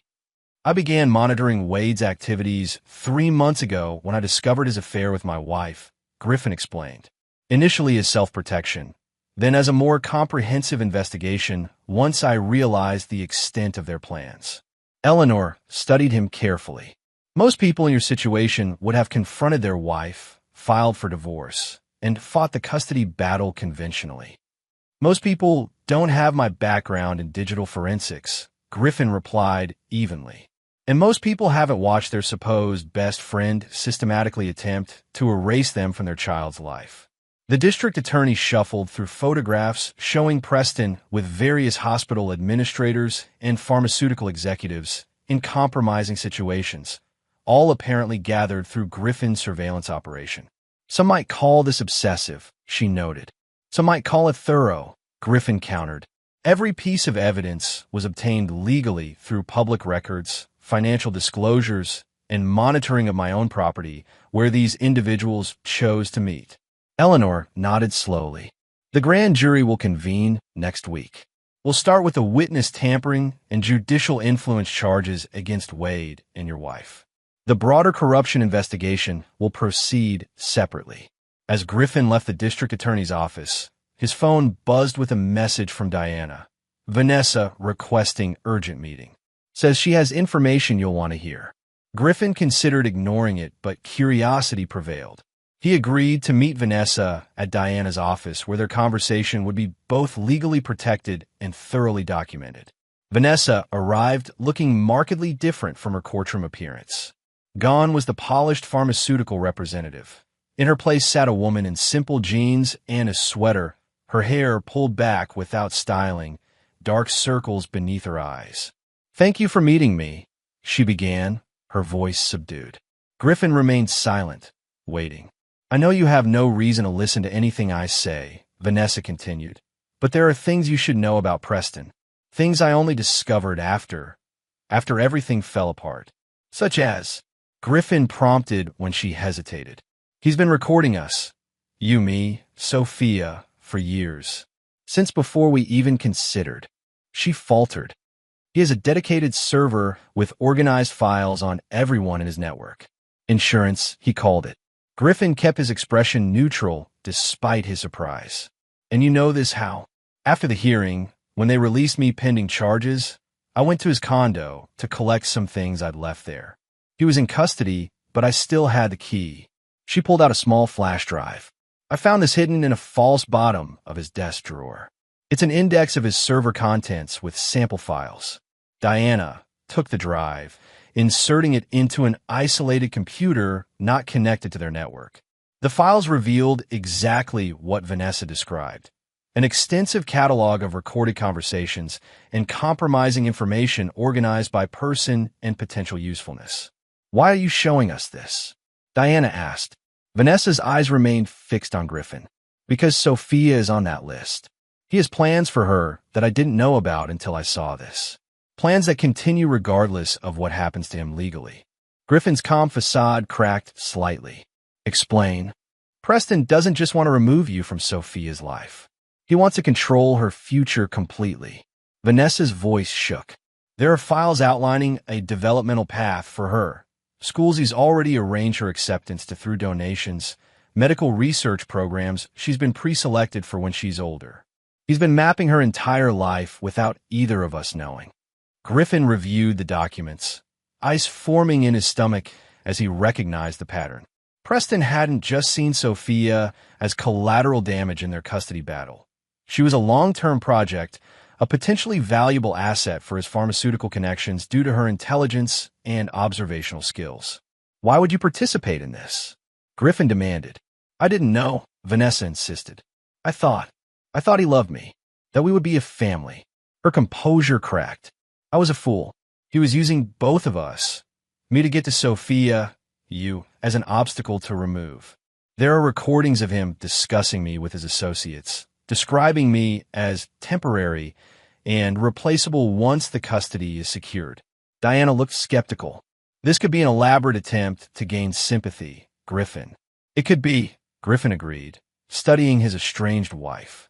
But the pattern matches what I've already uncovered about Wade's operations. He doesn't form attachments. He creates assets and removes obstacles. Vanessa wiped tears from her face. I've already given copies to my attorney to provide to the district attorney. I'm cooperating fully with the investigation. I don't expect forgiveness, Griffin. I don't even expect reduced charges. But Sophia deserves protection from whatever he's planned.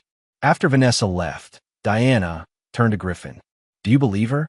About Wade's server and plans for Sophia? Yes, Griffin replied. About her ignorance of those plans? No. Vanessa is intelligent and observant. She chose to ignore red flags because Wade offered what she wanted: status, excitement, freedom from family responsibilities. She seems genuinely concerned about Sophia now. Maternal instinct finally overriding ambition, Griffin observed coldly. Too late to change what she set in motion. That night, Griffin implemented enhanced security protocols at their home. If Wade had indeed been monitoring them for years, conventional measures might be compromised. He conducted a complete sweep, discovering 3 sophisticated surveillance devices he hadn't previously detected. One in Sophia's bedroom bookshelf concealed inside a decorative unicorn, another in the kitchen smoke detector, and a third in the living room television soundbar. The discovery confirmed Vanessa's claims, while raising disturbing questions about how long Preston had been planning this operation. The devices were not recent installations. They showed signs of having been in place for at least 2 years. As Griffin removed the final device, Sophia appeared in the doorway of her bedroom, clutching her stuffed elephant. Daddy, are you finding the bad things? Griffin set down his tools. What bad things, sweetheart? The listening toys. Sophia approached, pointing to the disassembled unicorn figurine. Uncle Preston gave me that for Christmas. He said it was special because it could hear me read stories. Griffin kept his voice carefully even. Did Uncle Preston give you other special toys? Sophia nodded. My ballerina music box and a Star Night light. He said they were magical because they remembered my dreams. Each item Sophia mentioned contained sophisticated monitoring equipment when Griffin examined them. The music box with audio recording capability, the nightlight with a concealed camera. Preston had essentially created a surveillance network within a child's bedroom, hidden inside seemingly innocent gifts. The discovery pushed Griffin's calculating demeanor to its limit. This wasn't just about custody or control anymore. It was about a level of violation that transcended normal boundaries. Preston Wade hadn't just betrayed his friendship. He had systematically monitored a child for his own purposes while pretending to be a trusted figure in her life. Griffin contacted Eleanor Vasquez immediately, providing photographs and technical specifications of the devices. Her response was swift. Search warrants for all of Preston's properties would be executed within hours. By morning, the investigation had expanded dramatically. Preston's server farm, hidden in a climate-controlled room beneath his lake house, contained terabytes of surveillance data on dozens of individuals, including comprehensive monitoring of Griffin's family going back to Sophia's infancy. Most disturbing were the detailed files on Sophia herself. Psychological assessments performed without parental knowledge, developmental tracking, and specific plans for her optimal career trajectory in pharmaceutical research based on her observed aptitudes. As the evidence mounted, Griffin's strategy evolved from defensive protection to aggressive dismantling of Preston's entire operation. The man had weaponized the child's trust. There would be no limits to Griffin's response. Chapter 6: Systematic Dismantling. The grand jury indictment against Preston Wade contained 27 counts ranging from witness tampering and attempted fraud upon the court to illegal surveillance, corporate espionage, and conspiracy to commit child exploitation. The breadth of charges reflected the elaborate nature of his operations and the multiple jurisdictions involved. Vanessa faced lesser but still serious charges, 7 counts including perjury, conspiracy to commit witness tampering, and child endangerment. Her cooperation agreement with prosecutors had mitigated but not eliminated her legal jeopardy. 2 months after the initial hearing, Griffin sat across from District Attorney Vasquez reviewing new developments in the case. The investigation had expanded beyond Pittsburgh to include federal authorities as evidence of Preston's pharmaceutical influence operations crossed state lines. Wade's attorneys are still pushing for a plea agreement, Eleanor informed him. They're offering comprehensive cooperation against his pharmaceutical contacts in exchange for reduced charges. Griffin's expression remained impassive. And your response?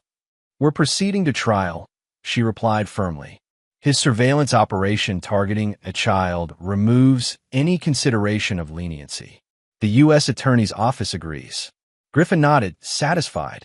Preston's attempt to negotiate his way out of consequences aligned with his pattern, always looking for leverage, for a way to transform even defeat into some form of advantage.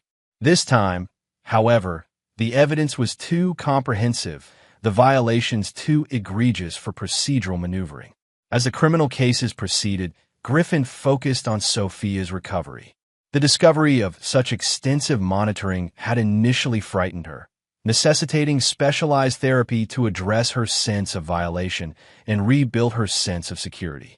Dr. Kathleen Moore had recommended Dr. Nora Wilson, a child psychologist specializing in technology-facilitated trauma. Sophia is making remarkable progress, Dr. Wilson reported during their weekly update. She's demonstrating resilience by actively participating in creating her new safe bedroom protocols. Griffin had completely renovated Sophia's bedroom, allowing her to select every detail from paint colors to furniture. More importantly, he had implemented a technology transparency system where every device in their home was visibly labeled with its capabilities and purpose.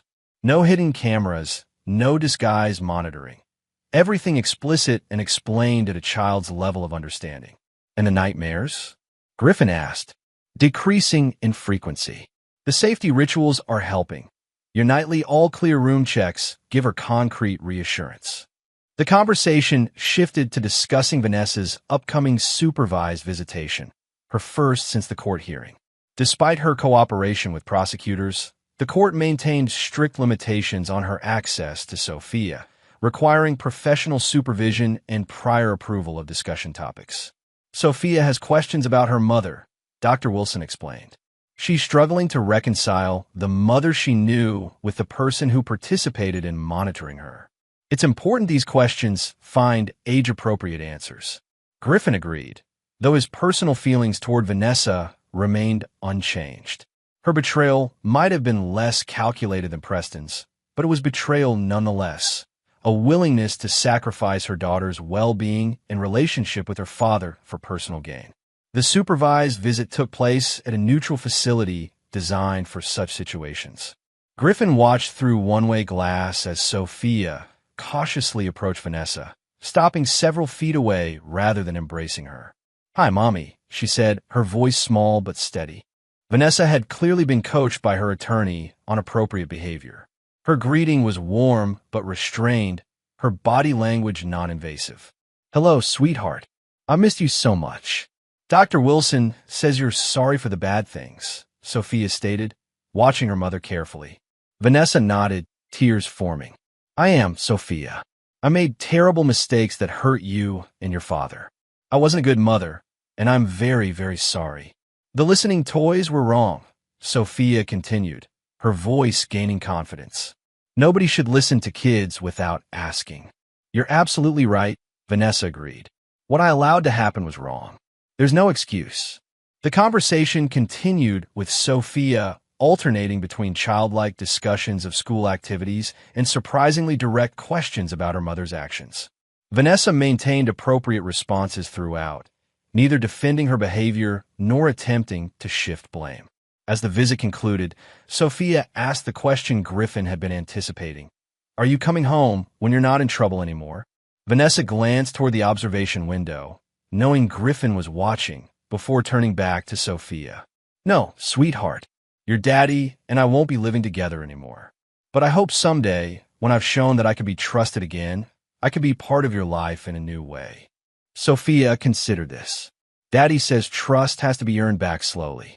That's why we have the labeled technology now, so I can learn to trust things again.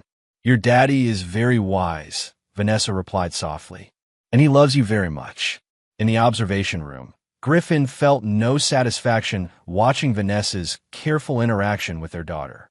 There was only the grim recognition that Sophia's childhood had been irrevocably altered by adult betrayal, requiring her to develop awareness and caution beyond her years. Later that week, Griffin received an unexpected call from Lawrence Harlow, Vanessa's father. The older man had remained conspicuously absent since the court hearing, neither defending his daughter nor reaching out regarding Sophia. I'd like to see my granddaughter, Lawrence stated without preamble. Marilyn and I had no knowledge of Vanessa's actions or this Preston character's plans. Griffin's response was measured. Sophia has enough to process without additional complications. When her therapist indicates she's ready for expanded family contact, I'll reconsider. We're her grandparents, Lawrence insisted. We have rights. You appeared in court to support allegations you knew were false, Griffin replied coldly. You were willing participants in an attempt to remove me from her life based on fabricated concerns.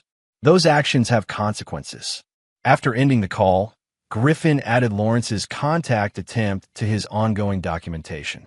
While focusing on Sophia's well-being remained his priority, he continued methodically tracking all connected parties to Preston's network, including Vanessa's parents, whose financial records showed substantial recent deposits from accounts linked to Preston's consulting firm.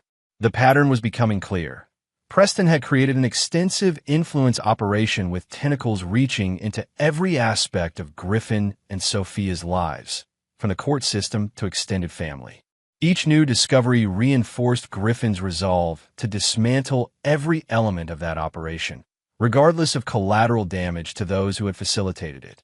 As criminal proceedings accelerated against Preston and his associates, Griffin maintained his methodical approach.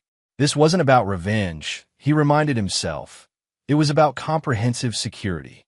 Every person who had participated in the conspiracy against him and Sophia represented a potential ongoing threat.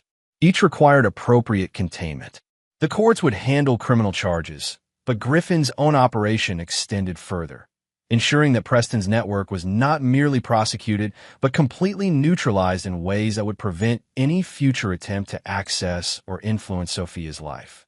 It was, he reflected, exactly the kind of systematic approach he employed in his professional work, identifying security vulnerabilities and implementing comprehensive countermeasures.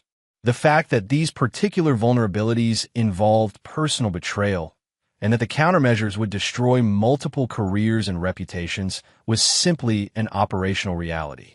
Not revenge. Justice. Chapter 7.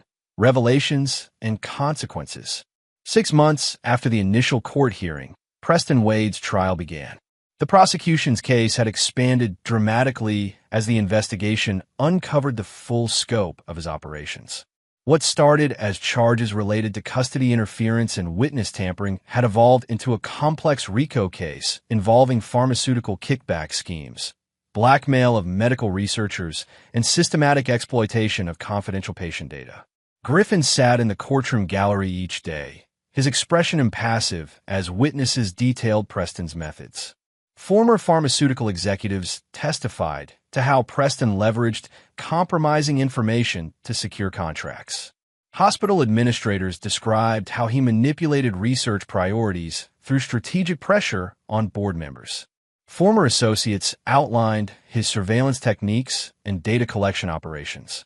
Most damning was the testimony from Dr. Caroline Bennett, the therapist Preston had planned to use for Sophia after gaining custody. Her testimony revealed that Preston had approached her 2 years earlier, establishing a financial relationship through consulting fees while gradually introducing the concept of potentially working with Sophia in the future. Mr. Wade described the child as having exceptional observational abilities that could be directed productively with the right guidance, Dr. Bennett testified. He suggested that her father's influence was problematic and would eventually need to be managed out of her development. The testimony confirmed what Griffin had suspected. Preston's interest in Sophia wasn't merely collateral to his relationship with Vanessa. He had identified specific qualities in Sophia that he considered valuable and had been methodically positioning himself to control her development long before the custody battle began. During a court recess, Assistant District Attorney Martin Kelly approached Griffin. Wade's attorney has requested another meeting about a potential cooperation agreement. Given the current testimony, they're getting desperate. Griffin's response was cold. My position hasn't changed. No deals. Even if his cooperation could expand the case against others in his network. The evidence we've already provided is sufficient, Griffin replied. Wade is attempting to salvage leverage. I won't provide him that satisfaction. Later that day, Vanessa took the stand as part of her cooperation agreement. Her testimony walked a careful line, acknowledging her willing participation in the custody scheme while portraying herself as manipulated regarding the broader conspiracy. She detailed how Preston had gradually drawn her into his plans, exploiting her dissatisfaction with her marriage and ambitions for career advancement. He made me believe Griffin was holding me back, she testified, avoiding her estranged husband's gaze. That my research sales career could advance significantly with the right connections. The affair began as professional mentorship and evolved into something more personal, but always with an underlying agenda I didn't fully comprehend until after our plans collapsed. The prosecutor pressed for specifics. When did you become aware that Mr. Wade was monitoring your daughter without your knowledge? Vanessa's composure cracked slightly. I discovered some of the surveillance equipment 3 months before the custody hearing. Preston claimed it was for Sophia's protection, to document any concerning behavior from Griffin. I convinced myself to believe him because it aligned with what I wanted to believe about my husband at that time, and the plans for Sophia's future, the predetermined educational and career path Mr. Wade had documented. I only discovered those after his arrest, Vanessa insisted. I never would have agreed to using my daughter as some kind of project. Griffin listened to Vanessa's careful testimony, noting how she balanced admitting culpability with portraying herself as another of Preston's victims. It was a calculated performance designed to minimize her legal consequences while establishing a foundation for eventually rebuilding a relationship with Sophia. He felt no anger watching her, only clinical detachment. Vanessa was operating from self-interest, as she always had.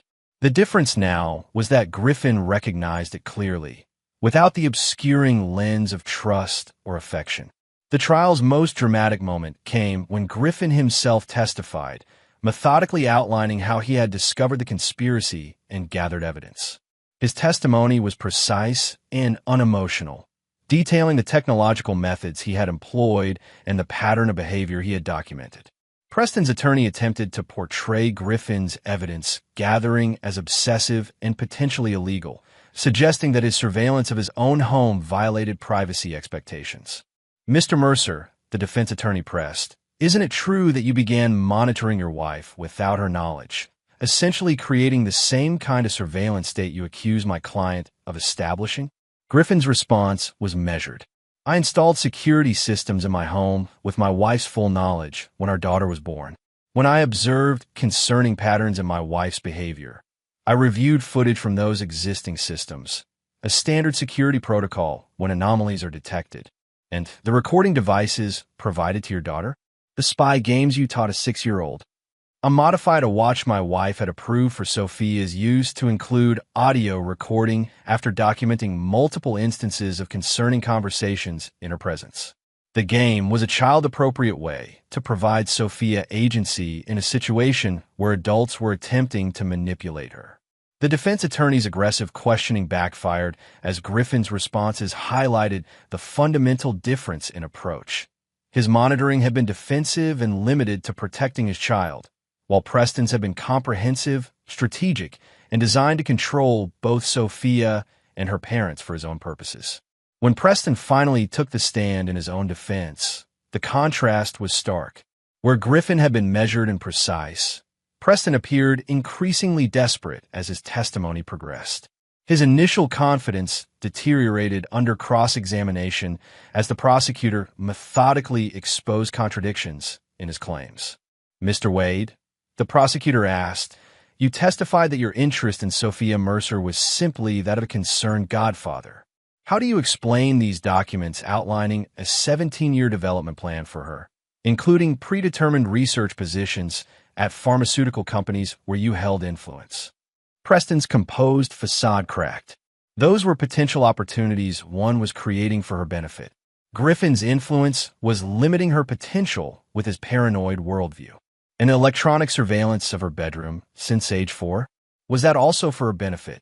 Security measures, Preston insisted, sweat visible on his forehead. Griffin's work created potential threats. Yet you never informed her parents of these security measures. In fact, your own recorded conversations with Vanessa Mercer indicate you deliberately concealed them.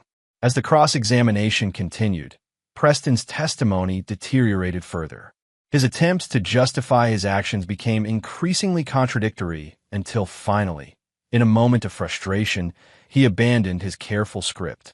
"Someone needed to ensure that child's potential wasn't wasted," he exclaimed.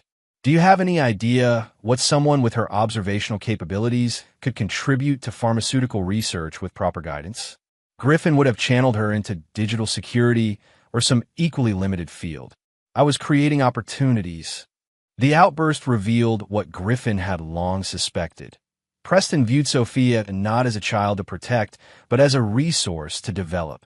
A potential asset whose natural abilities could be harnessed for his pharmaceutical network if properly controlled from an early age. The jury deliberated for just 7 hours before returning guilty verdicts on 23 of 27 counts. Judge Rodriguez scheduled sentencing for the following month, but the immediate remand to custody made the outcome clear. Preston Wade would spend decades in federal prison. Outside the courthouse, reporters swarmed Griffin for comment. He provided only a brief statement. "Today's verdict confirms what the evidence has shown, that Preston Wade created an elaborate criminal enterprise that endangered numerous individuals, including my daughter. I'm grateful to the prosecutors and investigators who worked to bring this case to justice." As reporters continued shouting questions, Griffin noticed Vanessa standing at the periphery of the crowd, her expression unreadable. Their eyes met briefly before Griffin turned away, escorted to his waiting car by Diana Vega. "Congratulations," Diana said once they were driving away. "The verdict was everything we could have hoped for." Griffin nodded, feeling no triumph or satisfaction, only a weary relief that this phase was concluding. Sophia's what matters now, rebuilding her sense of security after everything she's experienced. "And Vanessa?" Diana asked carefully. "The sentencing recommendation from the prosecution is favorable given her cooperation. She'll likely receive minimal incarceration, possibly even probation. That's between her and the court," Griffin replied. "My focus remains on Sophia's well-being and ensuring no one in Wade's network can ever approach her again." Diana studied him. "The network is dismantled, Griffin. Preston's going to prison for decades. The pharmaceutical executives who enabled him are facing their own charges. Even Vanessa's parents have been implicated in financial improprieties. At some point, this has to end." Griffin's expression remained impassive. It ends when Sophia is secure, not before. The response revealed what had become increasingly clear throughout the proceedings. Griffin Mercer's methodical dismantling of Preston Wade's operation wasn't merely about justice or even protection. It had evolved into something more absolute: the systematic elimination of every possible threat to his daughter, regardless of collateral consequences to those involved. Not revenge, perhaps, but something equally uncompromising. Chapter 8: Reconfigured Realities. 1 year after Preston Wade's conviction, the landscape of Griffin and Sophia's lives had transformed completely.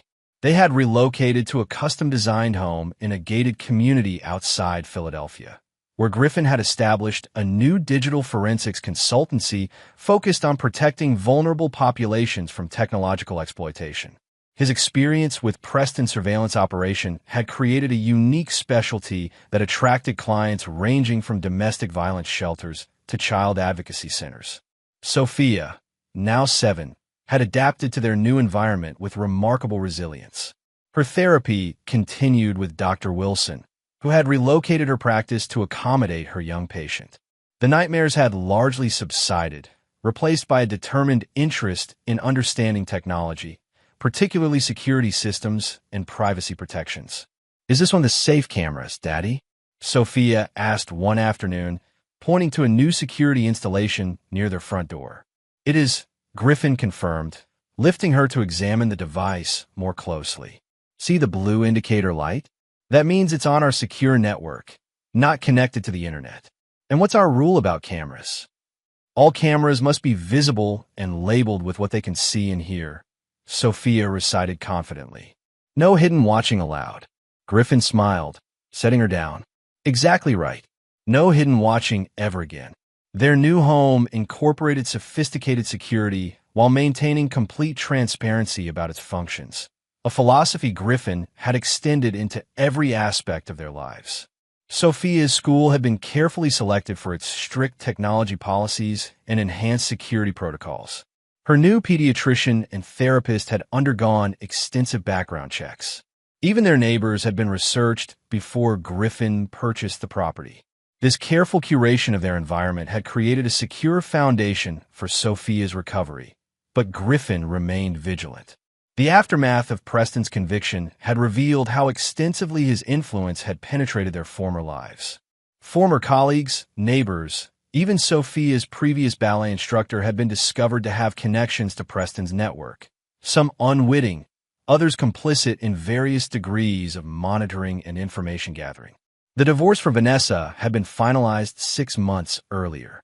She had received a 5-year probationary sentence with extensive community service requirements and permanent restrictions on working in pharmaceutical sales.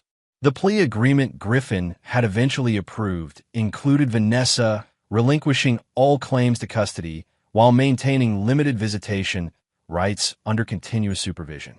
Their most recent interaction had been a conference call with Diana regarding Vanessa's request for expanded visitation now that she had completed her required counseling program.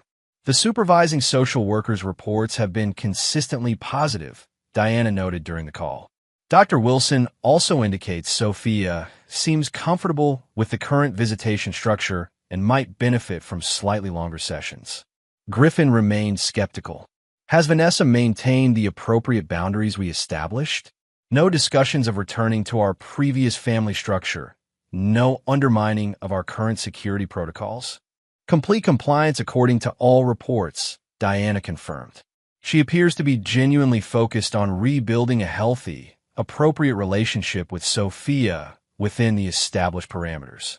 After careful consideration and consultation with Dr. Wilson, Griffin approved a modest expansion of visitation hours while maintaining all supervision requirements. His decision wasn't based on forgiveness.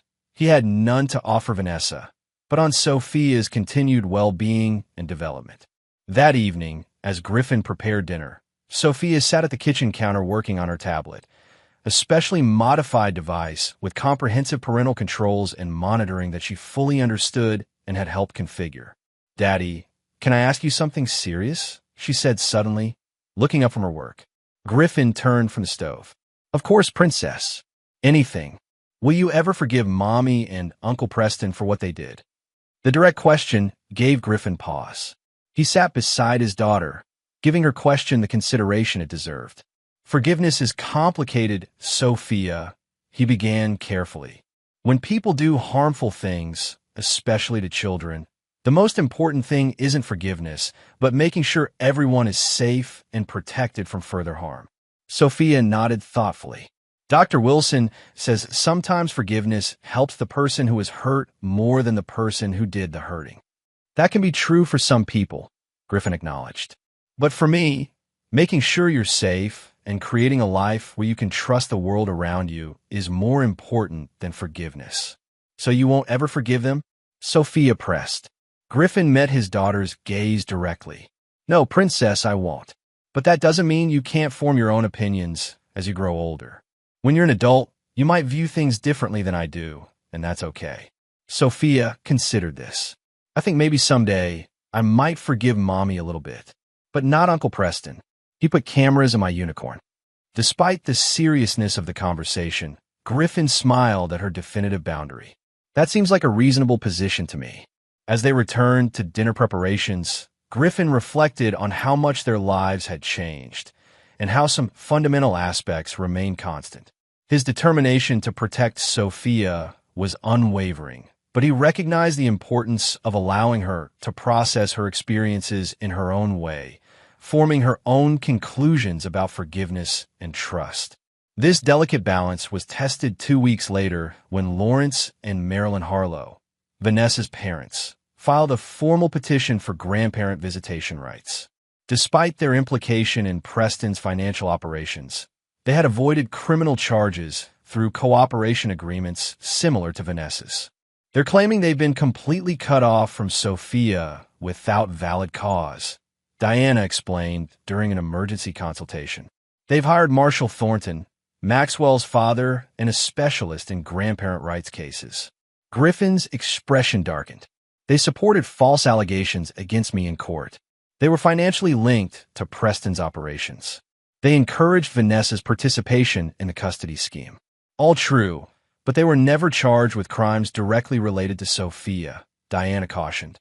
Pennsylvania has relatively strong grandparent visitation statutes when a parent has been limited by court order, as Vanessa has been. I won't have Sophia exposed to their influence, Griffin stated flatly. Not after everything she's been through. The hearing was scheduled with Judge Rebecca Anderson, known for her balanced approach to family disputes.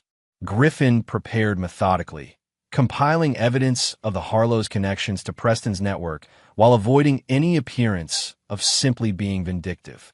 In court, Marshall Thornton portrayed the Harlows as loving grandparents who had been unfairly cut off from their granddaughter due to their daughter's mistakes. Mr. Mercer has systematically isolated this child from her maternal family, Your Honor.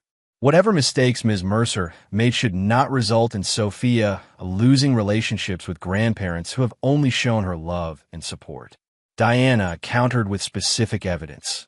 Text messages showing the Harlows had discussed Sophia's value to Preston's long-term plans and financial records documenting payments they had received while actively supporting the custody scheme against Griffin.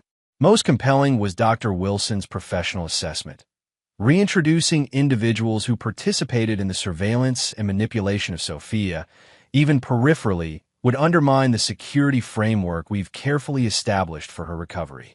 Her current stability is built on absolute confidence that everyone in her environment is transparent and trustworthy.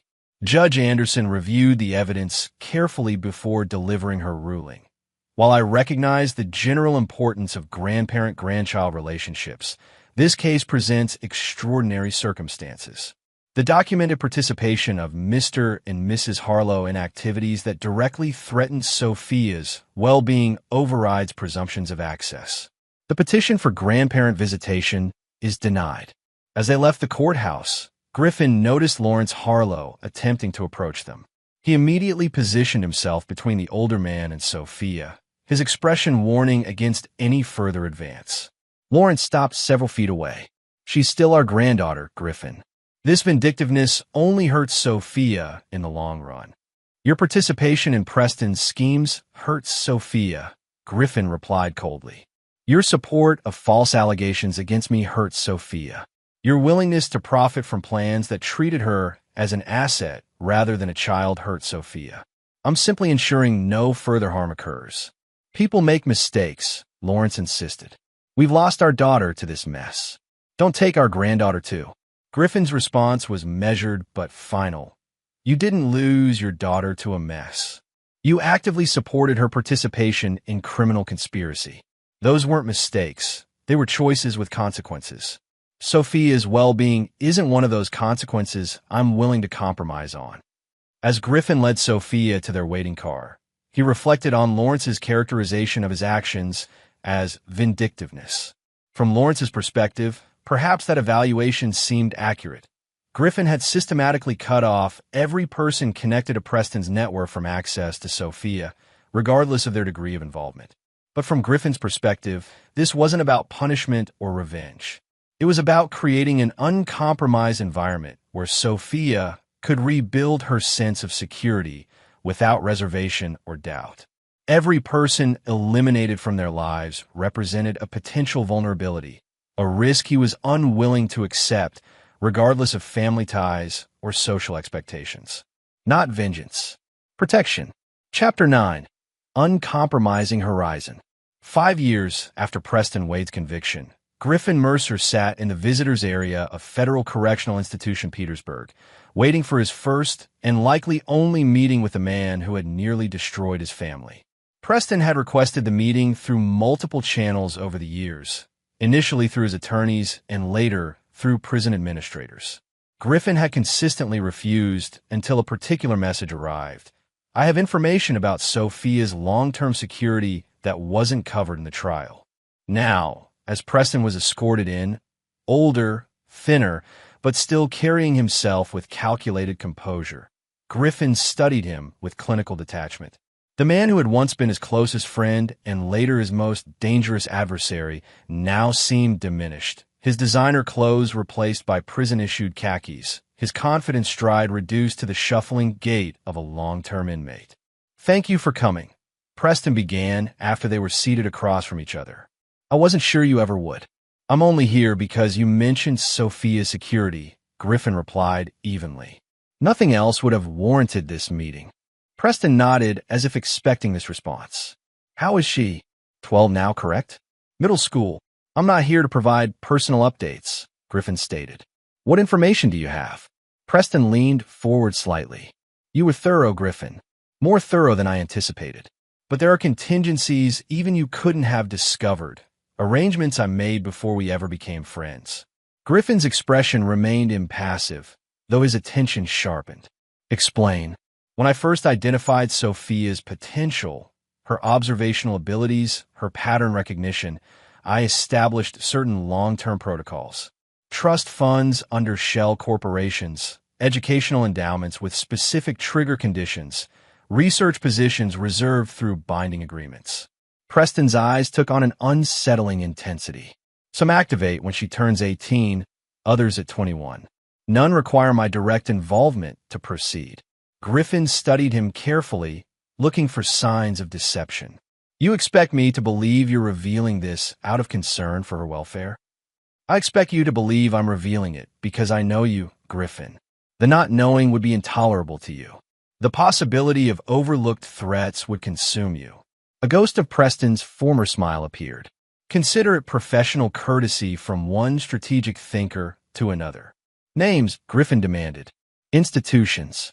Account numbers. Every detail. Preston slid a folded paper across the table. This will help you start unraveling the remaining threads. My final gift to the goddaughter I'll never see again. Griffin pocketed the paper without examining it. Why the elaborate interest in Sophia? The trial established the custody battle was about controlling her development, but not why. Preston seemed to consider whether to answer truthfully before apparently deciding candor served his purposes. Do you remember when she was 4 and we took her to the Natural History Museum? She identified a misplaced fossil in the Mesozoic exhibit that the curators had overlooked for months. A child with no paleontological training spotted a pattern discrepancy that experts missed. Children notice details adults overlook. That's hardly unique. But her specific type of observational intelligence is. I worked with pharmaceutical researchers for 20 years. Griffin.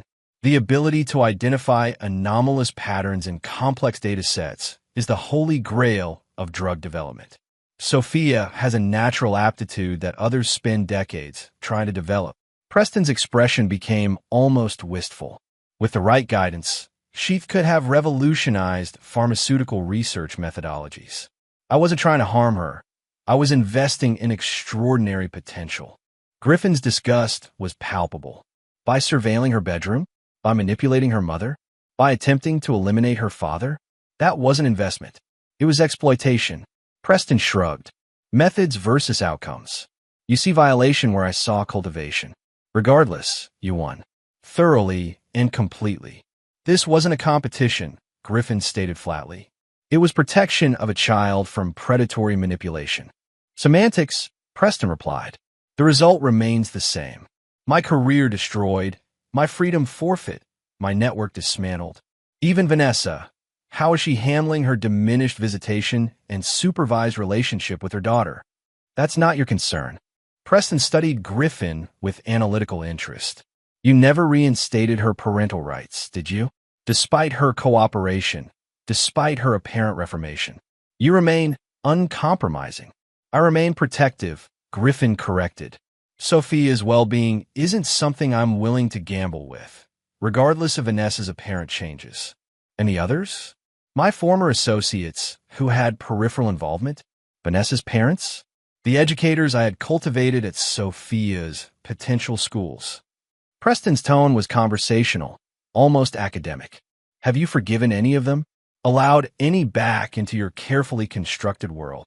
Griffin didn't answer, his silence confirmation enough. Preston nodded, a hint of professional admiration in his expression. You're more like me than either of us would care to admit, Griffin. Methodical, thorough, unwilling to accept vulnerability once a threat has been identified.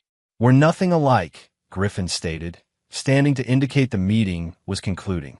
I use those traits to protect. You use them to exploit. Purpose versus method, Preston countered. Another semantic distinction. But I appreciate you coming. It confirms what I suspected. You never stopped monitoring potential threats, never relaxed your vigilance, never compromised on Sophia's security despite the years that have passed. As Griffin prepared to leave, Preston added, one last thing, she'll need specialized guidance for her specific cognitive strengths. Conventional education will fail to develop her unique pattern recognition abilities. Don't let your justified distrust of my methods blind you to the reality of her extraordinary potential. Griffin left without responding, the paper from Preston secure in his pocket. Outside the prison, he immediately contacted his current digital security team, initiating protocols to investigate the information Preston had provided. Preliminary verification confirmed Preston's claims. There were indeed financial and institutional arrangements in place designed to activate when Sophia reached adulthood, creating pathways into pharmaceutical research that would appear as opportunities rather than manipulation. Over the following months, Griffin methodically dismantled these final elements of Preston's legacy. Trust funds were legally challenged and redirected to victims' compensation. Educational endowments with conditional terms were exposed and restructured. Research positions with hidden connections to Preston's former network were identified and flagged in secure databases. Throughout this process, Griffin maintained his focus on Sophia's continued development. Now 12, she had blossomed into a confident, academically gifted preteen with particular strengths in science and mathematics. Her interest in technology had evolved into formal coding studies, and her observational abilities, the same qualities Preston had sought to exploit, were being channeled into legitimate scientific pursuits under ethical mentorship Griffin had carefully vetted. During their regular weekend breakfast ritual, chocolate chip pancakes with scientific discussions, Sophia broached a subject Griffin had been anticipating. Dad, Mom asked if she could come to my science fair next month, she said, carefully gauging his reaction. Without the supervisor this time. What do you think? Griffin considered the request thoughtfully. After 5 years of supervised visitation, Vanessa had maintained consistent boundaries and appropriate behavior. Dr. Wilson had indicated that relaxing certain restrictions might be appropriate as Sophia matured and developed her own agency. "How do you feel about it?" Griffin asked, prioritizing his daughter's perspective.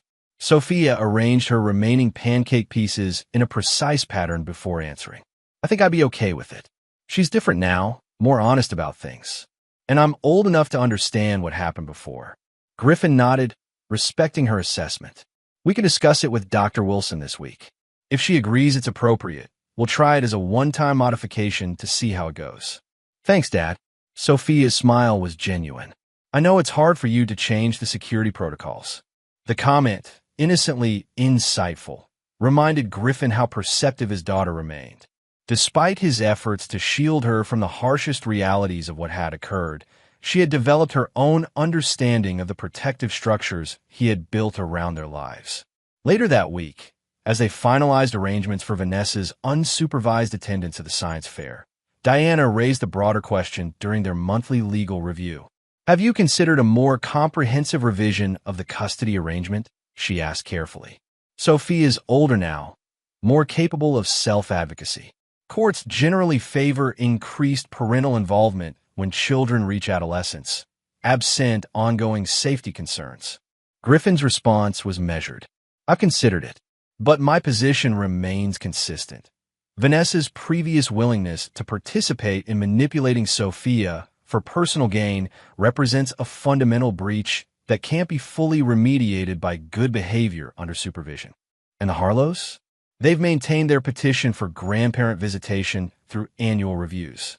The judges indicated their consistent effort might warrant reconsideration." "No," Griffin stated flatly. "Their involvement was knowing and deliberate. That boundary remains absolute." Diana studied him with the frankness their long professional relationship permitted. "At some point, Griffin, this level of ongoing restriction may appear punitive rather than protective. Sophia will eventually form her own relationships as an adult.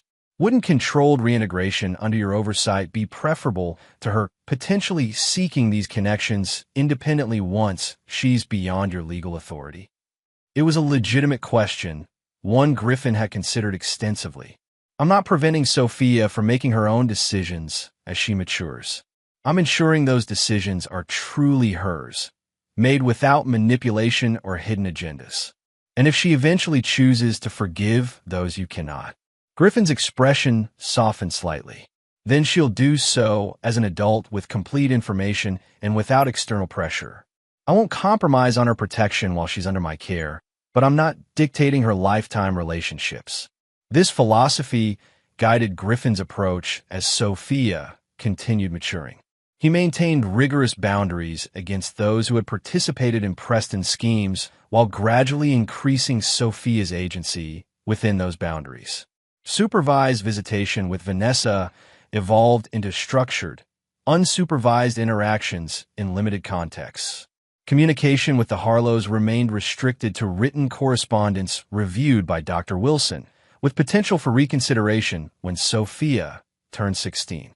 Preston Wade remained permanently excluded, his multiple attempts to establish indirect contact through attorneys or former associates systematically blocked. The man who had orchestrated the most comprehensive threat to Sophia's autonomy would never again have access to her in any form. A boundary Griffin maintained with unwavering resolve. As for Griffin himself, the experience had permanently altered his approach to trust and security. Professional colleagues sometimes described him as pathologically thorough in his protection protocols. New acquaintances often found his verification procedures off-putting.